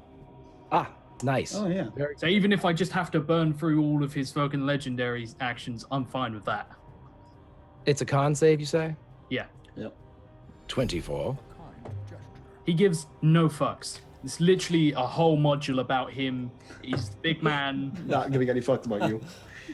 Fatal at 1 gold delays a pound to remove a death saving fail from Rurik. Ooh. So you Oh, take one of the Rurik, bad you- trackers. Back to off that zero. sheet, back down to 0. When the sleet does hit Asarak as he's standing there, he does turn his attention briefly towards the druid, and instead of speaking to Quinn, this comment is directed towards perhaps somebody that's with Quinn. And the statement says, "You've tried this before. You will not have my power." Right it back, sorry. Alazar, what would you like to do, buddy? All right, so I'm going to take out as I'm walking over, I take out like a pinch of something from the various bags that I have. And it seems to be like this chromatic dust, pinch of iron. And I throw that in the air. As I do, it's like as if it was to catch fire. It starts to spark and sprinkle across the land. And as it does, everything in the 40-foot... Or no, I don't know. Actually, no, hold on. What's the radius? Just ran up the stairs. The radius is... I've got it for you. 10-foot radius from visible sphere of any magic surrounds you. Okay, I'm going to go here then. 10 foot. Fuck, hold on. This is probably going to screw up my entire plan. Are you dropping it on him? Yeah, it goes around me, though. Yeah, it's focused on you. Yeah. I think I have to redo this entire turn. Could I actually instead, let me... Do you have Misty Step? You do, don't you? And that's a bonus action. I don't think I have Misty Step. I don't have Misty Step. Because that would have been too OP. I'm going to... so there's... Who else in the radius right now of this? I'm going to just scream to everybody. I need everybody to get behind me. And then I'm going to wait until everybody gets behind me. Or... Okay. Yeah. I'm gonna say everybody get behind me, and I'm gonna hold my action until everybody gets behind me. I know that Rorik can't move. Well, get wrecked. But everybody else, I kind of do that. Okay. And it's very urgent. You guys actually haven't heard Alazar speak this direct and this serious since you've met him. Something has definitely changed within his demeanor. Oh, come. That's what I'll do. Okay, so Alazar yells out for everyone to get behind him, and we are at the top of round 3. Hezekiah, I need you to make a con save for me. 14. You feel the effects of this draw as you feel your life force begin to siphon back through, and the eyes of this creature, this entity, this lord across from you, as you watch, you start to see that the glow of the eyes begin to dull a bit as it appears that membrane is beginning to close over the glowing orbs. And for a moment, you see one of them get completely engulfed in white, and then a pupil of green appears as flesh begins to grow across the skeletal form of the Lord of Death. Gross. What are the things on this platform, Greg? The things on this platform seem to be stemming from the big baby. The big baby is kind of floating, and these things are hanging off of it. I will let you know now, though, because there is a disruption in the feeding process, that the big baby appears to be more interested in returning to the feast than it is with your presence. Much like a snake's tail or a dog's tail depicts emotional response, when Alazar got closer, they kind of flapped aggressively, but it appears as if the baby is, with its kind of stunted and stubby fingers, it's trying to claw at its mouth to get the sleet and the ice off of its lips to get itself reattached, to refeed. Even though the umbilical cord seems to be still attached to it, it seems to desire to actually drink and eat from the spectral energy. And its intermittent wails of absolute woe and despair kind of reverberate through this chamber. And every time one of them hits, the newly formed and reddening lips of Asarak kind of turn into a grin as if it appreciates this type of sound. But in that middle area right there, it is dangerous to a point because of the ice and the fact that you're over lava, but the big baby and the tendrils do not seem to be an immediate threat. Okay. And these are just like hanging jars of something? What you can see over there is it appears to be of various sizes, from very small cylinders and potion vials to very large, almost vase-sized containers of sorts. And inside each of those is a glow, a singular glow that appears to be, and make an Arcana check if you're actually getting a chance to look at these, because you are not being attacked other than the siphon. Nope. I know nothing about these things. These look like jars. That's about all I get. Okay, cool. Man, there's some serious business going on right now. And despite how cool wizards are, he has regained his age and is less enamored by how cool they are, and wants to stop dying immediately. So he slashes out with his green flame blade again on this cord. Careful. 26. Dealing not a whole lot. 15 magical damage to this thing. You are muted, but I'm sure what you're saying is cool. It was awesome. I'm not sure I can recreate it. Yeah, it's okay. As you come up with the sword, you're able to again disrupt the flow of spectral energy from yourself to Asarak, and again there's a widening of the eyes as you see him begin to move his hands in an arcane pattern as if he is prepping to do something. Do you have anything else you do? I do. That was an action. Since all this is difficult terrain and I don't need to make any more dex checks, I'm gonna get the fuck across this thing and over to these orbs, these jars. Nice. Okay. And that's it. That's a move and an action. Actually, you know what? As a minor, I summon my little fingers and I knock one of them over. Okay. You knock it over, kind of clatters to the ground. It seems to be strong enough to take any type of normal physical shatter damage. Okay. And that's it. That's my turn. Okie dokie. As soon as you get across, I would like you to make how about a wisdom saving throw for me? Oh man, I'm okay at those. You are not that okay. Nope. And all of your muscles freeze into place now that you're over in this area that's deemed safe. You see Asarak pull back his lips, which are very similar to your own, begin to smile as you freeze in place and you realize that you can feel the tether begin to drink once more. Quinn, what would you like to do? Quinn realizes whatever this baby is, it's drinking life itself, and it doesn't like it. It's got a frosty face. It doesn't like that. This is quite clearly some kind of plan of Asarak. So, you know what? Because I can, I'm going to do this, and I'm going to choose it to be spherical, and I'm going to focus it directly round the old baby's face, and I encase it in a wall of ice. Jesus. Okay, so you're calling a wall of ice using your friend? Okay.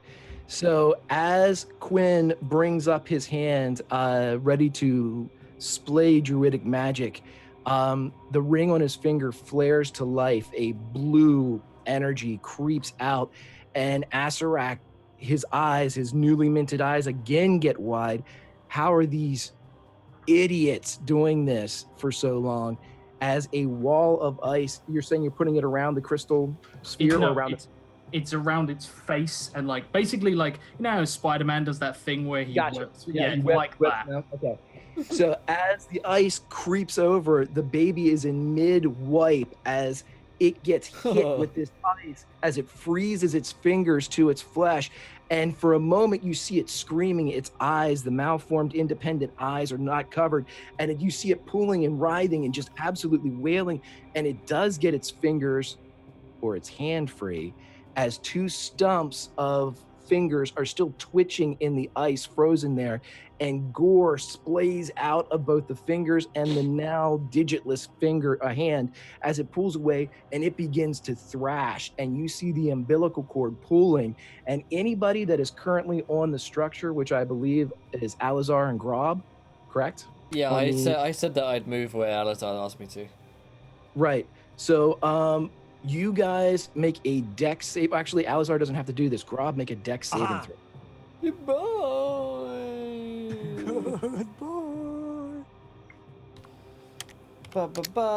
Nat 23. Get fucked. That one to lava. Nailed it. Now I do believe it's disadvantaged because of the terrain, correct? Nat lava. It unfortunately is. Yes. Yeah. Is it? Yeah, because everything's covered in ice. Fuck you guys. Perfect. Yes. There it is. As you guys are sitting there, Grob, you slide and flip off of, and Alizar, you watch as Grob falls back, heading towards the lava. Goodbye. I allow you to make a strength saving throw at disadvantage. I know you're raging, but this is a disadvantage because you just went off ice and you're grabbing at it. Oh no, guys. Oh no, sorry guys, I'm falling into my inevitable doom. 27. Okay, you're able to catch yourself. You cannot pull yourself up, but you have a very tenuous hold on the strut. Fingers are starting to slip, and you have no way to regain your purchase, but you are alive and you are suspended for now. I think I'm coming to see you again, Mum. Yeah, there's wails coming from inside the jar, both of cheers, and as anyone like Grob or Rorik knows, are kind of pausing as they swing by in this ever constant swirl, and they're screaming that Rorik is down, and now that Grob is ready to fall, all of their patrons, all of their souls that are inside are wailing and screaming for whoever can to help Grob, help Rorik, as the chants kind of come out of this swirl of souls. Grob, where are you on the thingy? Ping where I would be, Greg. I'm not entirely sure. I think you are right. Oh, if I was only on my pinger. It's like right over here. I was only on the Right. ping. Right Okay, there. yeah, that makes sense. So he's hanging by one hand off the side there. Alizar's floating maybe 5 feet down the thing from him. Okie dokie. Quinn, you have anything else you want to do? No, that is everything from my. Yeah, that's everything for me. You want to take any more things that don't belong to you? Wow. Got him. Got him. I love you, Josh. Only because Grob, we love each other that we give each other such a hard time. Exactly.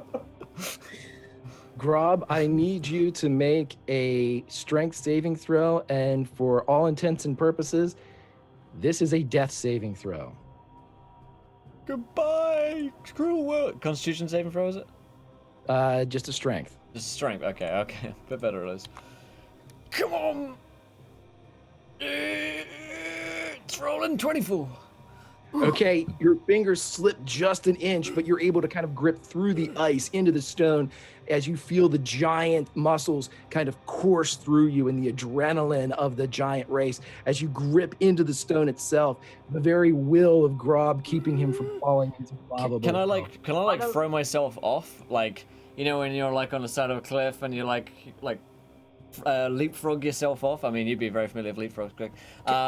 Everyone knows when you do that, Will. Yeah, like onto the umbilical. I don't know every fucking Tuesday. He wants to Assassin's Creed from one side to the other. Right, exactly. Assassin's Creed onto like the umbilical cord, which I can like grab onto, or maybe the platform.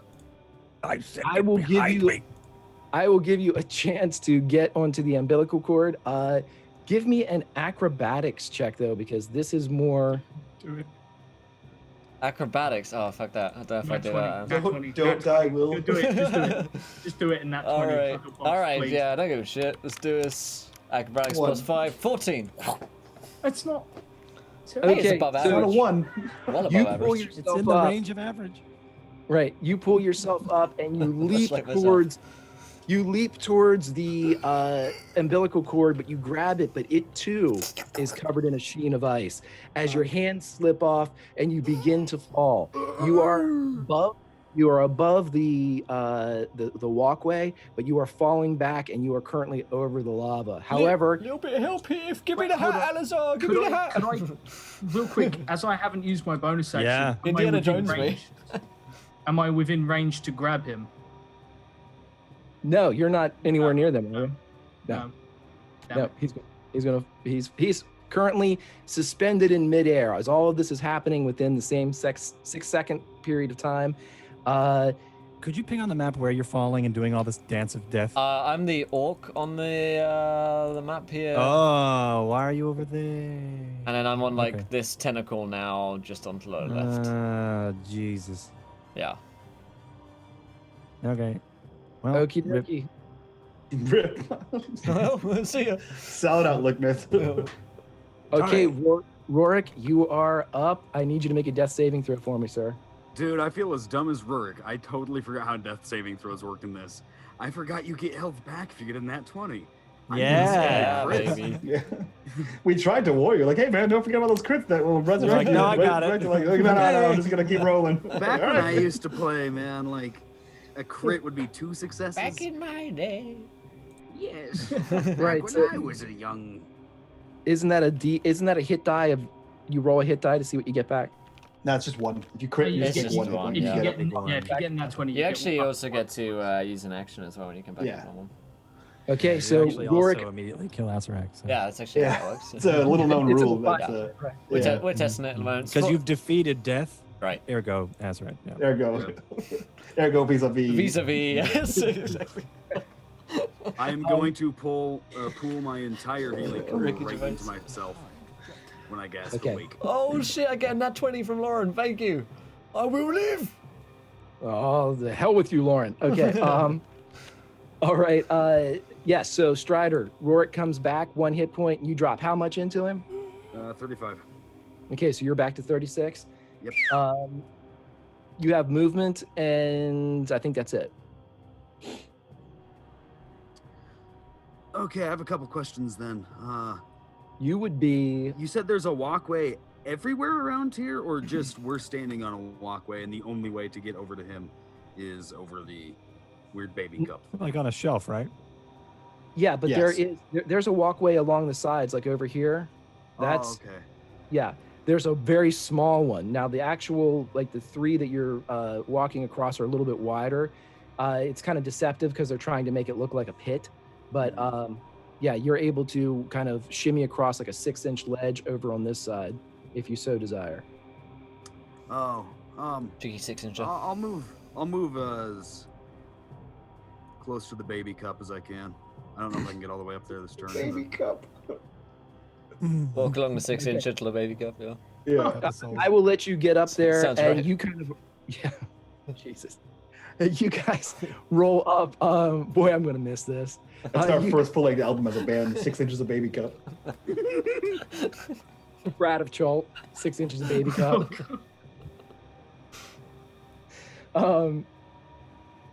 Okay, so Jesus. Okay, you roll up and you get to about right here. You see Grob make his jump to get the umbilical slip and are midway through the air. However, because of everything you've done, you cannot make a chance or grab at him.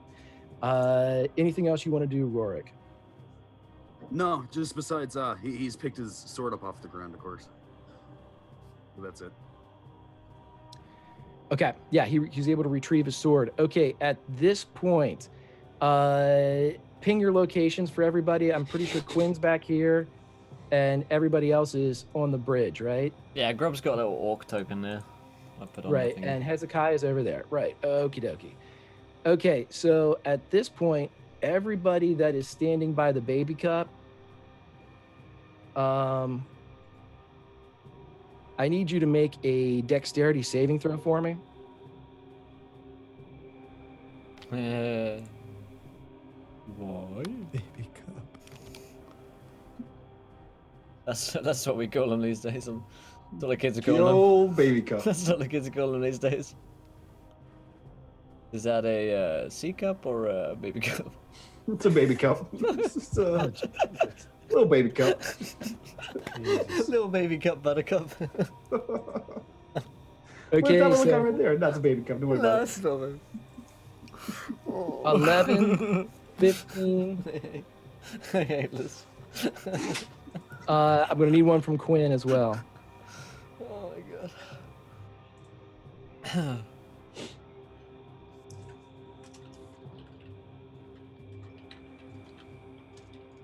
Okay, everybody but Quinn, I need you to take, now Grob, you'll take half of this, correct? Soul damage.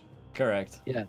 So this is 43 damage. So Rorik, just as you get there, the electricity courses through your body and conducts through the metal armor that you have as your father and all of the Order of the Gauntlet watch again as your skeleton basically lights up as you drop to the ground.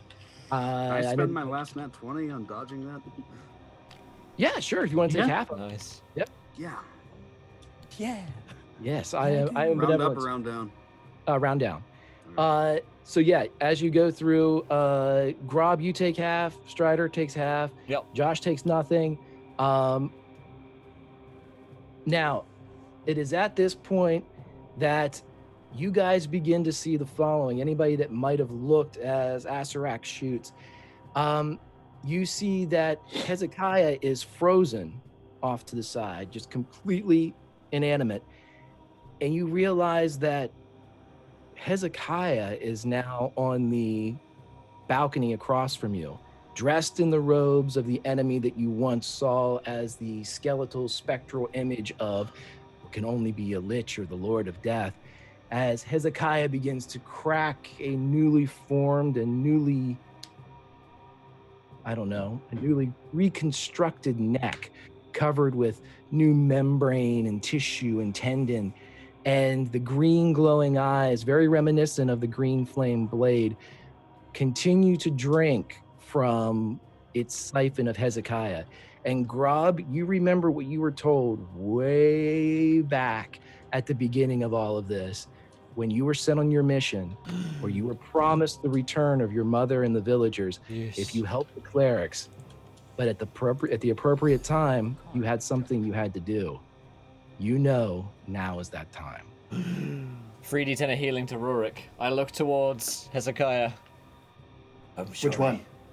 Grob doesn't know. Sorry, it has to be this way. Is it my turn? It is Alizar's turn, Okay.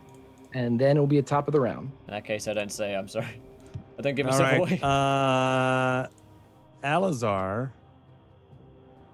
takes a small looks like a railroad tie coming out of his like a giant nail coming out of the out of his pouch of many wondrous things. He puts it in the ground and he says some sort of arcane murmurings, and then he stomps on it. And as he does that, and he points over towards keeping his eyes fixed on the now, I guess, Hezekiah, as Sisarak. And as he stomps down, arcane energy shoots from his boot into the railroad tie, and that's just when, in a 40-foot radius around, if I could even pick up this damn orb I made 2 turns ago and can't grab. Could just someone move? Are you using the grabby tool? Use the grabby tool with the hand. I am moving. I've got the grabby tool. Where is this orb? Take to the right. It's on the right of the map. I'm pinging it. Yeah. Grab that. Grab that circle. Oh, all the way over there. Okay. Sorry, my roll 20 is lagging. There's so much stuff on the map. I think that's pretty why. Yeah. All right. Excuses. I had it, and now I don't have it. I'm gonna try and grab it. Fucking hell. Yeah, moving it. Where'd you want it? Whatever. I'll try. Move it. Center it on SSR. Gotcha. Fuck me. I lost it. God damn it. It's kind of moving. God, we'll do better. Oh, there. I got it. Yeah. You got it? All right. I'm gonna do it here. Right there. Gotcha. And what this is reverse gravity. Oh. So, What is also the ceiling like here? It is very high and very stalactitey. Great. So yeah, I'm gonna do reverse gravity. Actually, no, I'm gonna do reverse gravity here. I don't want to get any of those souls spilled. Wait. As you're doing that, he's making another con save because he needs to keep his feet, which I did not do last time and he fails using his last legendary resistance. Yes. Still, it matters anyway. He's not gonna hit the ground. He's gonna fly in the air. Is that a save to stay still, or is that a save to save his spell? That's a save to stay stay still. Yeah. Well, wait. Also a dexterity one to stay standing. He gets wrecked. Fails. Yeah. He slips and falls. Yes. Yeah. So he goes. The tether is still there, but he's on his back now, laying on the ground as the reverse gravity spell hits. I mean, we're kidding. This guy's got phylacteries everywhere. Yeah, exactly. We're like, these are probably all of them. These things are probably phylacteries. Probably. It's a good bet. Yeah, right. I mean, I haven't read the book or anything, but. So yeah, I guess like in the reverse waterfall of lava and debris just shoots towards the ceiling, and then of course covered by lava, and of course when it splashes and hits out of that range, it's going to fall back down in kind of this circle until this churning of lava ends. But hopefully people are out of the way. What is the saving throw for that? You don't get one. All right, now let me take a look. You don't get one. Awesome. You're not allowed one. I don't like. It's hard to have a saving throw against gravity. Like I've tried. Yeah. It always. I mean, I've tried defying gravity. Yeah. But, it's a dex saving throw, which he chugs at. All right. Yeah, he's good at those. Plus, he's technically prone too. Yeah, he's a disadvantage on dex on prone. Yeah. That's awesome. Nat one. Yes! Oh, baby. How did we fucking idiots do this? As the following series of events, as Asarak slips on fucking ice, like the most. He just gets back this youthful look, and what the fuck? And he falls to his ground, and he launches up into the Van air. Dyke. Right. Oh dear God! And he fires up into the ceiling, smashes. What is the? It's a falling damage reverse, correct? Oh fuck! Yes.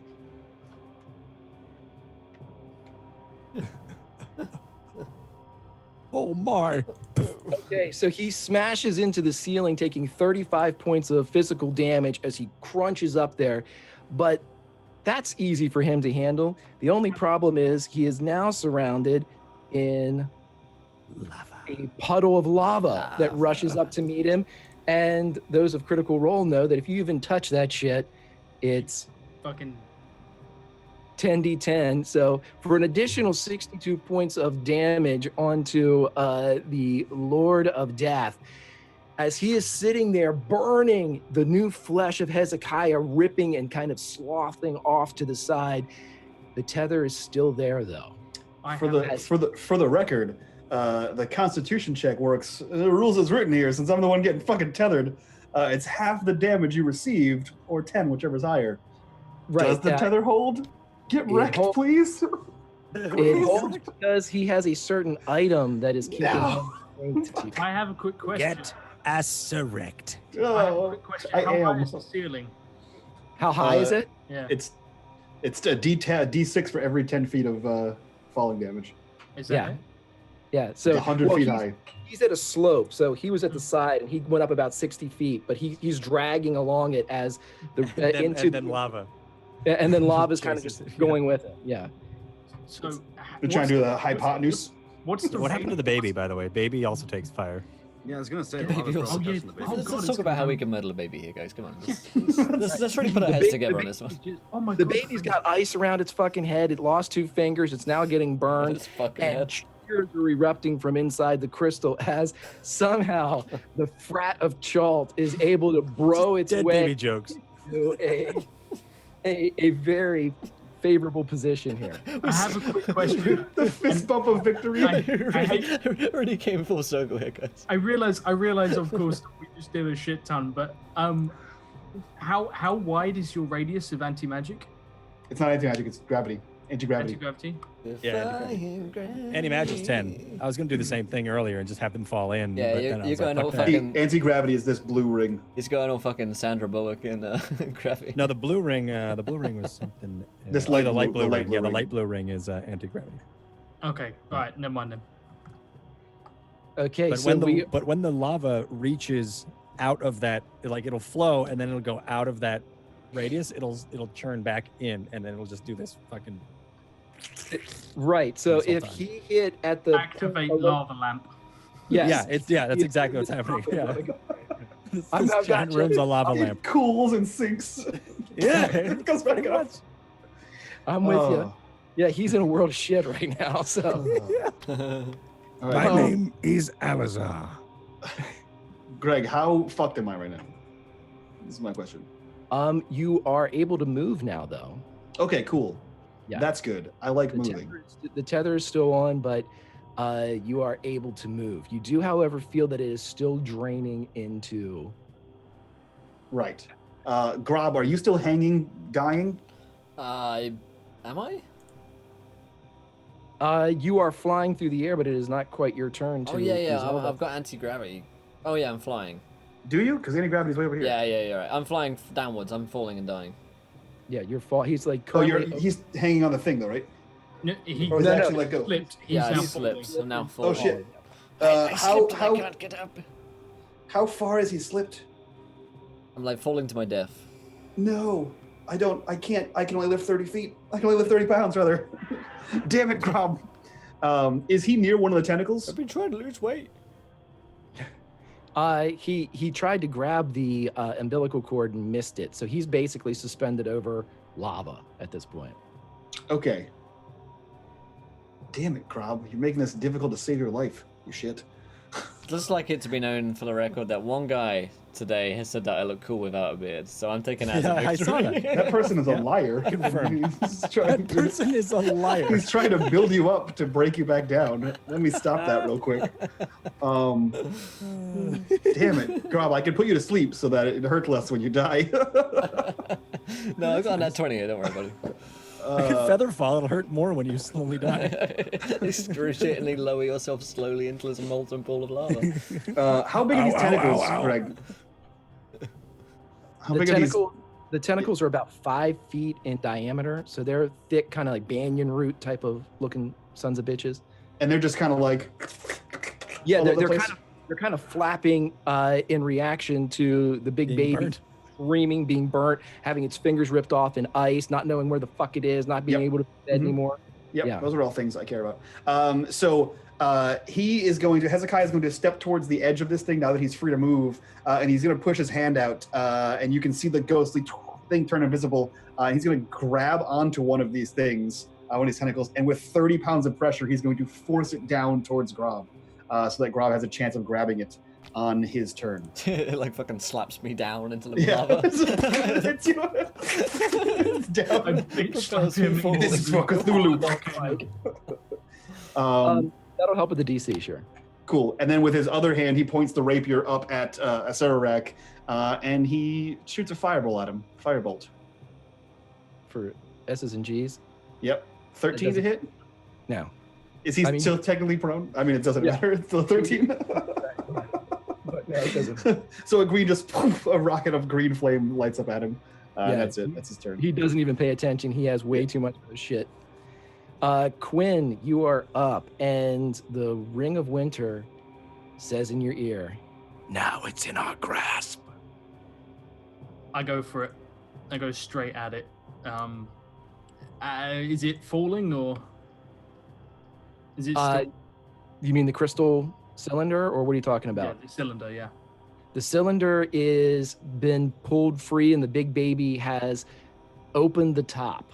And so there's kind of lapping spiritual and soul energy kind of loosely kind of coming out like dry ice out of the top. Okay, Quinn, as a bonus action, is going to shift into the form of a monkey, and he does Unrelated. he does not meld the ring into No connection. sort of his form like the rest of his equipment melds into his form, but just to make sure that there's no way like that he slips off this bitch.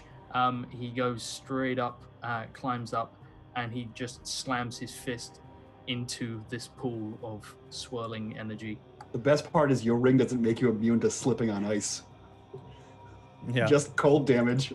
Yeah. Well, yeah, but when he turns into a monkey, his normal form would have probably been something akin to a chimpanzee or maybe even like a howler monkey or something like that. But this time when he turns into a monkey, he is covered in white fur. He appears to be one of the, like a Yeti spawn or an Arctic monkey. And he easily climbs over, he easily climbs over the ice, jumps to the top, and plunges the Ring of Winter into the Pool of Souls. The following happens. Darkness. The ebb and flow of dreams. The 5 of you wake up. Alizar, you feel something rocking underneath you. It's making you queasy. You haven't felt this way before, but your faculties are about you. You remember your name. Grob, you come to and you see the sleeping form of your mother beside you. Hezekiah, you awake, rocking and rolling, and you immediately recognize that you're on a ship. Rorik, you come to, your armor still on you, but padded and soft, so you're able to sleep in it. The sword of Heronius laying beside you, as is the sleeping form of Niles Breakbone, your father. The only absent member of your party is Quinn. You do not see him. You do not know where he is. Everyone else is accounted for. And as you make your way up to the deck of the ship, eerily similar to when you were first joined together, you come aboard a fantastic galleon. It's trimmed in green and gold. It's magnificent to behold. And as it begins to peel and turn towards the setting sun, we are all privy to the name of this craft. And as it turns, the Crow's Bane moves towards the sunset, carrying the heroes that somehow thwarted some element of the King of Death's plan. But as we pull away, we return briefly to the far north, where a castle has appeared in the wastes north of the spine of the mountain. A beautiful blue-white structure with spires reaching nearly as tall as the mountain peaks themselves. Inside, on a vast throne of ice, sits Quinn of Clan Cain, and on his ring, his new friend, as they devise what will be an endless winter. And that, my friends, is where we will wrap up this campaign of Tomb of Annihilation. Woohoo! This is my boat. Oh, thank you so much to Louise for the host. I spent my nat 20 to push Hezekiah off and kill him. There it is. He's a great swimmer. Yes. Oh, man, man. Nice. Oh, wow. Season 2, The Reign of Winter. Season 2, The Reign of Winter. Hey, I'm game now. I'll play it. Let's do it. My nice. Good golly, Miss Molly. Well, that's where we're wrapping up our season of Tomb of Annihilation, my friends. Hopefully you've enjoyed our romp through Chult with the frat guys. As we've become known, apparently. Frat guys try Tomb of Annihilation. It's been a lot of fun. It's been a lot of fun this whole season. Thank you to everybody who's gotten so behind these characters, so behind this story from Greg, marvelously told as it was, putting up with all of our shenanigans. It's been one of my favorite campaigns to do every single Monday. Just having Myth back and Josh and Mike brings back a lot of whole memories for me, and then you throw in the chaotic mix of Strider and Grimjack into that, and holy shit, this game has been a lot of fun. So many skits, so many memes, so many dick jokes. I am proud of us, guys. I'm very, very proud of us. And You're welcome. If you guys like this season, then stick around. We're going to do a little reveal about what our next season in the new year is. Of course, we take a week off next week for Christmas. And then the week after that, we start 2018 season of new shows. And a lot of you guys are going to be very, very excited by what's coming up here in 2018. So let's go around the cast and crew. Did we enjoy ourselves? Where can we find you guys online? What did you think of the season? Let's start with Mike. I enjoyed the shit out of this. I have seen this book, and I know how enormous this adventure is. You're like, we're gonna run this, and I was like, no, we're not. We're not gonna get out of the frickin' first town, and we barely did. We barely did. For 10 episodes, or like 12 episodes, however many it was, for going through this, very impressive. So having been in the DM hot seat on this channel, I know how erratic it can be, and so I congratulate Greg for dealing with it as best as you can in that seat. Greg, awesome game. I came for the dinosaur noises, and I stayed for the dick jokes. No. It was great to have Josh and Myth back. Myth, I haven't played with you in a while, and this is awesome. First time to play with Strider, and that was rad as well. And I can't wait to see what happens next season. #Main of Winter. Guys, start it now, trending. But you can find me, Unmade Ming, here on Mondays for the foreseeable future. And you can find me at Unmade Gaming on all things social media, including Twitch. Awesome. We actually played Rain of Winter back in 2016, I think, on the channel. It was a good time with Trainsy. Oh, man, good times.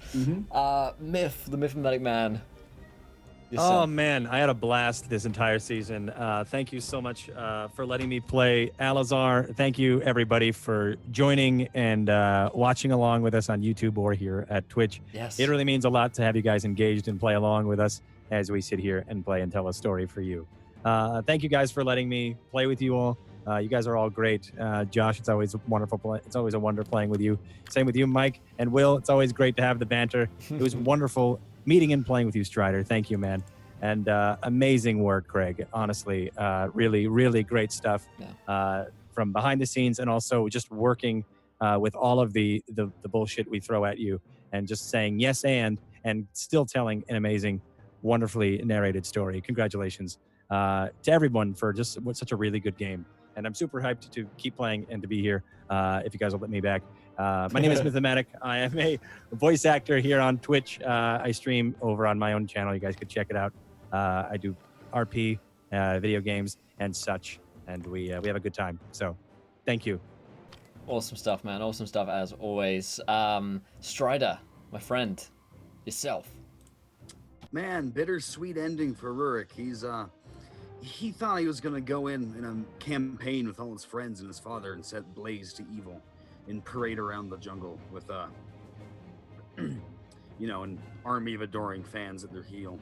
And everything went wrong, and everything was awful. So he's we're going into him being really quiet and penitent, much unlike his earlier self. He's gonna reflect on what he thinks he needs to do and what the future holds for him. As for me, oh man, I was so intimidated coming up on episode 1 because this is my first season on Counter Roleplay. And Will's like, you're going to be up with an all-star crew. Everyone well-known faces, the top tier folks. And it's fantastic. I had a great time. I'm up for more. I think I said the elite and Mike. Yeah, I'm glad we can let you down. And Mike. He's also great. Yeah, it was great meeting all of you, playing with all of you. It's fantastic. You'll still see me around. I'm DMing on Thursday. So, Indeed. It was a treat. Yeah, and Strider's actually going to be moving on to the Wednesday game in the 2018 season and picking up a DM slot there, which is going to be super exciting. More details to follow, but we'll probably see Strider over there in the new year. Honorable frat guy, though he is now amongst our venerable order. Amazing. Josh, yourself, my friend. Any campaign where you soldier your way through, you help the party make it to their final goal, you really sort of carry everyone and sort of keep the party together and sort of bind them together. That's what you want, and it shows that being the good guy always pays off in the end, as you get a fucking castle. And yeah, super excited. Reign of Winter, man. Yeah, I'm up for this. I'm well up for this. We got to change the campaign plans. Huh? Yeah, exactly. I appreciate most that you disappeared for half the end of the season and then showed up and shafted everyone. Exactly. Typical Josh. Yeah, absolutely. So it's been an absolute blast, and it's a lot of fun to sort of play in a campaign that was simultaneously beautifully told, absolute insanity, and something that you can really lose yourself in, because there's fucking amazing sound effects. There's beautiful storytelling. Everything is linked together. That bit where, you know, when you mentioned about Grob and you were like, that thing you were told at the beginning, I'm like, that's amazing. I love that so much. So yeah, it was just really, really well told. Thank you to everyone, and also hi Mike. And it's been a pleasure. And I will see you guys soon. I'm DMing tomorrow. It's the season. Well, it's the return and the finale.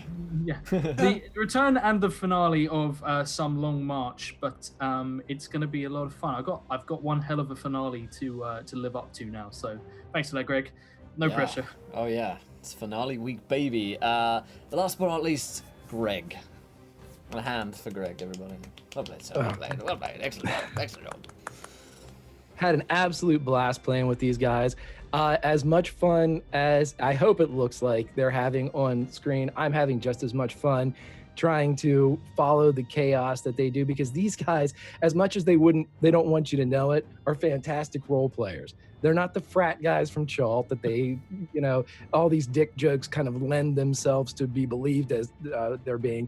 They're awesome. And they come up with great stuff. And I'm just trying to keep up with all the private messages I'm getting. Can I try this? Can I do this? Yeah, okay, that fucks me, but sure, go ahead. You know, and as we're going through everything, it's so much fun to play with these guys. I look forward to it every Monday. It's thank you to chat, the Trickster Gods, for being there.